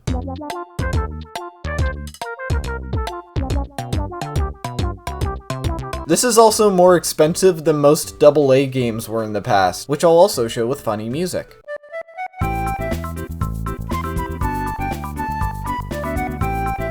Lower prices are what make indie games so accessible compared to AA and AAA games. But Deltarune has set the standard that people will pay more for indie games, and now we get to suffer the consequences. Silksong being $20 was not an incredible price for an indie game. $20 used to be considered a premium for an indie game. But now, in comparison, Silksong looks like an absolute steal compared to Deltarune. Fully hand-drawn sprites, days worth of gameplay, absolutely beautiful and varied set pieces, bosses that actually use the game's mechanics in challenging ways, and a soundtrack composed by Christopher fucking Larkin. All for $5 less than Deltarune. It's especially insulting when there are hundreds of free fan games and ROM hacks on the internet with higher production value and care put into them than Deltarune ever will. Saying Deltarune is too expensive is crazy when the price of AAA games. You don't want to bring up AAA games as a comparison when one looks like this and the other looks like this. If we start comparing Toby Fox's little pixel art indie project to Elden Ring, it being almost half of the price is absurd. If you do a very simple comparison, divide the price by the amount of people who worked on it and compare it to Deltarune, which I'm being incredibly generous and counting the 30 people on the wiki, then Deltarune should really only be about $8. Other issues that show a complete lack of care during this game's development include a time when the game crashed just from walking backwards despite the game having an entire team of playtesters, Susie missing a pixel on one of her sprites during a serious scene where she chases the knight to the bunker, Birdley's battle sprites and sound effects for Snowgrave being kept in Chapter 3 and 4 despite never being used. A lot, and I mean a lot of typos, such as misspelling regeneration with a J. How the hell do you get that wrong? If this game doesn't know how to spell regeneration with a G, then how am I supposed to expect it to write a character arc? Awesome game. There aren't any chapter-specific game over screens anymore. They all reused the Chapter 2 game over screen in its theme song, which was meant to be a reference to old computer games. Needless to say, it's not all that fitting for a television or a church. Despite Deltarune undeniably being early access due to the game not being fully finished, it's not labeled as early access on Steam, which is incredibly scummy. Despite Deltarune being over 2 times the price of Undertale, it's still capped at 30 frames per second. A bullet hell game is capped at 30 frames per second. I'm going to do what I avoided doing in my Undertale Yellow video and give you my violent rant about FPS in games. Deltarune fans are drooling fucking retards who have never played another game in their life and have no idea how framerate works outside of online videos. They have never heard of Delta Time and believe framerate is directly tied to the speed of the game because they've never seen a game engine besides Game Maker. An engine where its biggest developers will give you a cold, dead stare for mentioning Delta Time because they're talentless hacks confined to a shitty engine that wasn't originally built around it. These fucking troglodytes watched Noodle's video on AI frame interpolation and animation and thought it applied to framerate in video games. That running Deltarune at 60 FPS would result in smeared frames and butchered art direction. These people will see a video of Undertale or Deltarune modded to run at 60 FPS instead of 30 and think it's running at double speed. This is all because these people just fucking hate video games. They don't play video games, they watch video games. Because the only reason you could ever possibly believe framerate doesn't matter is if you don't actually play video games and just watch them. These subhuman fucking cattle will immediately turn every single discussion about framerate to how smooth it looks because they don't play video games, they watch them. They cannot comprehend that every process is tied directly to framerate. How precise hitbox collision will be, how often a game will respond to what you input, how many times a game can separately do anything. It's all tied directly to framerate. Because of Deltarune's framerate, it can only skip a text box every 33 milliseconds. If it were 60 FPS, it could skip double the amount of text text boxes in the same amount of time while still displaying all of them. The speed at which you can go through the battle menu in Deltarune is crippled due to only being able to respond to what you do 30 times a second. They cannot comprehend the excessive input delay because once again, they only watch games and don't play them.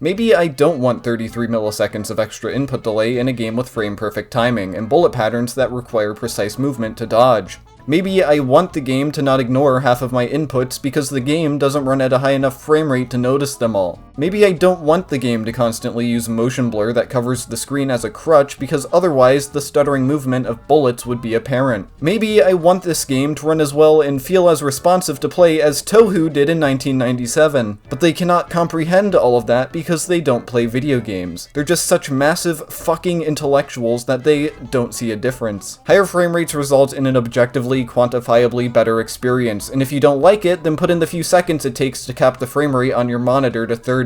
This is actually why I despise frame interpolation on recent PC ports. It perpetuates the idea that frame rate is purely visual. It gives the game the appearance of a higher frame rate without any of the gameplay benefits, which is what you're playing a video game for. For the love of God, if you like Deltarune, play the 60 FPS mod of Chapter 1. It's the best version of the game available. Whenever they speak of frame rate snobs, they always have to rely on hyperbole.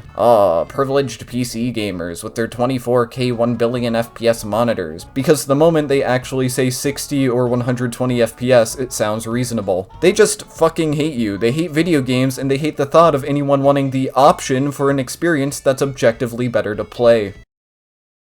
Deltarune has become a game of nothing. No consistent theme, no consistent writing, no consistent challenge, and there's not even any consistent gameplay. The 2 times it made an attempt at them, they were nerfed and censored. I have friends who like Deltarune. They like it because it's comfort food, simple and appealing with very little in the way of objectionable, challenging content. But comfort food isn't art. They're hits of dopamine you quickly forget. It's a disgusting insult to video games as an art form to insist something like this is art. I didn't want comfort food. I wanted a game that pushed boundaries, a game that built off of Undertale like Chapter 1 did. In that way, Chapter 1 was more comforting than Chapter 2, 3, and 4 ever were, because it showed growth. I think after all of this, I'm finally ready to move on to Chapter 5, even if I dread the idea. I don't expect it to be bad, I expect it to be mediocre, somewhere in between the quality of Chapter 2 and Chapter 4. I'm already expecting to name it something like Deltarune Chapter 5 was meh, but my slight optimism has consistently gotten me burned for the last decade, so we'll see how it turns out. Why are you playing Deltarune if you hate it so much? If you hate the game so much, stop playing. Because 1, I have to play it to know if I hate it. 2, it's culturally relevant. 3, I've irreversibly tied myself to this game. And 4, I'm still incredibly emotionally attached to it because of Chapter 1. Also, I want to spite everyone from last time. Deltarune undeniably had potential. Chapter 1 is proof of that, and occasionally I can still see glimpses of that potential before they're swiftly taken out back and shot. And I think that's what's so tragic about Deltarune. A game that once promised to be everything I enjoy has begun to encapsulate everything I hate about modern games and media in general. A safe, inoffensive game designed to be as unchallenging and hence consumable as possible to everyone. A game that leeches off of a parasocial fandom to sustain itself in between yearly releases while selling excessive amounts of merchandise. A game that refuses to take itself seriously and uses inane, obnoxious, meme-centric humor to appeal to the absolute lowest common denominator instead of trying to write anything actually clever. Making this video was originally absolutely miserable, and I did not enjoy it in the slightest, but when I loosened up near the end, it was actually a bit more fun.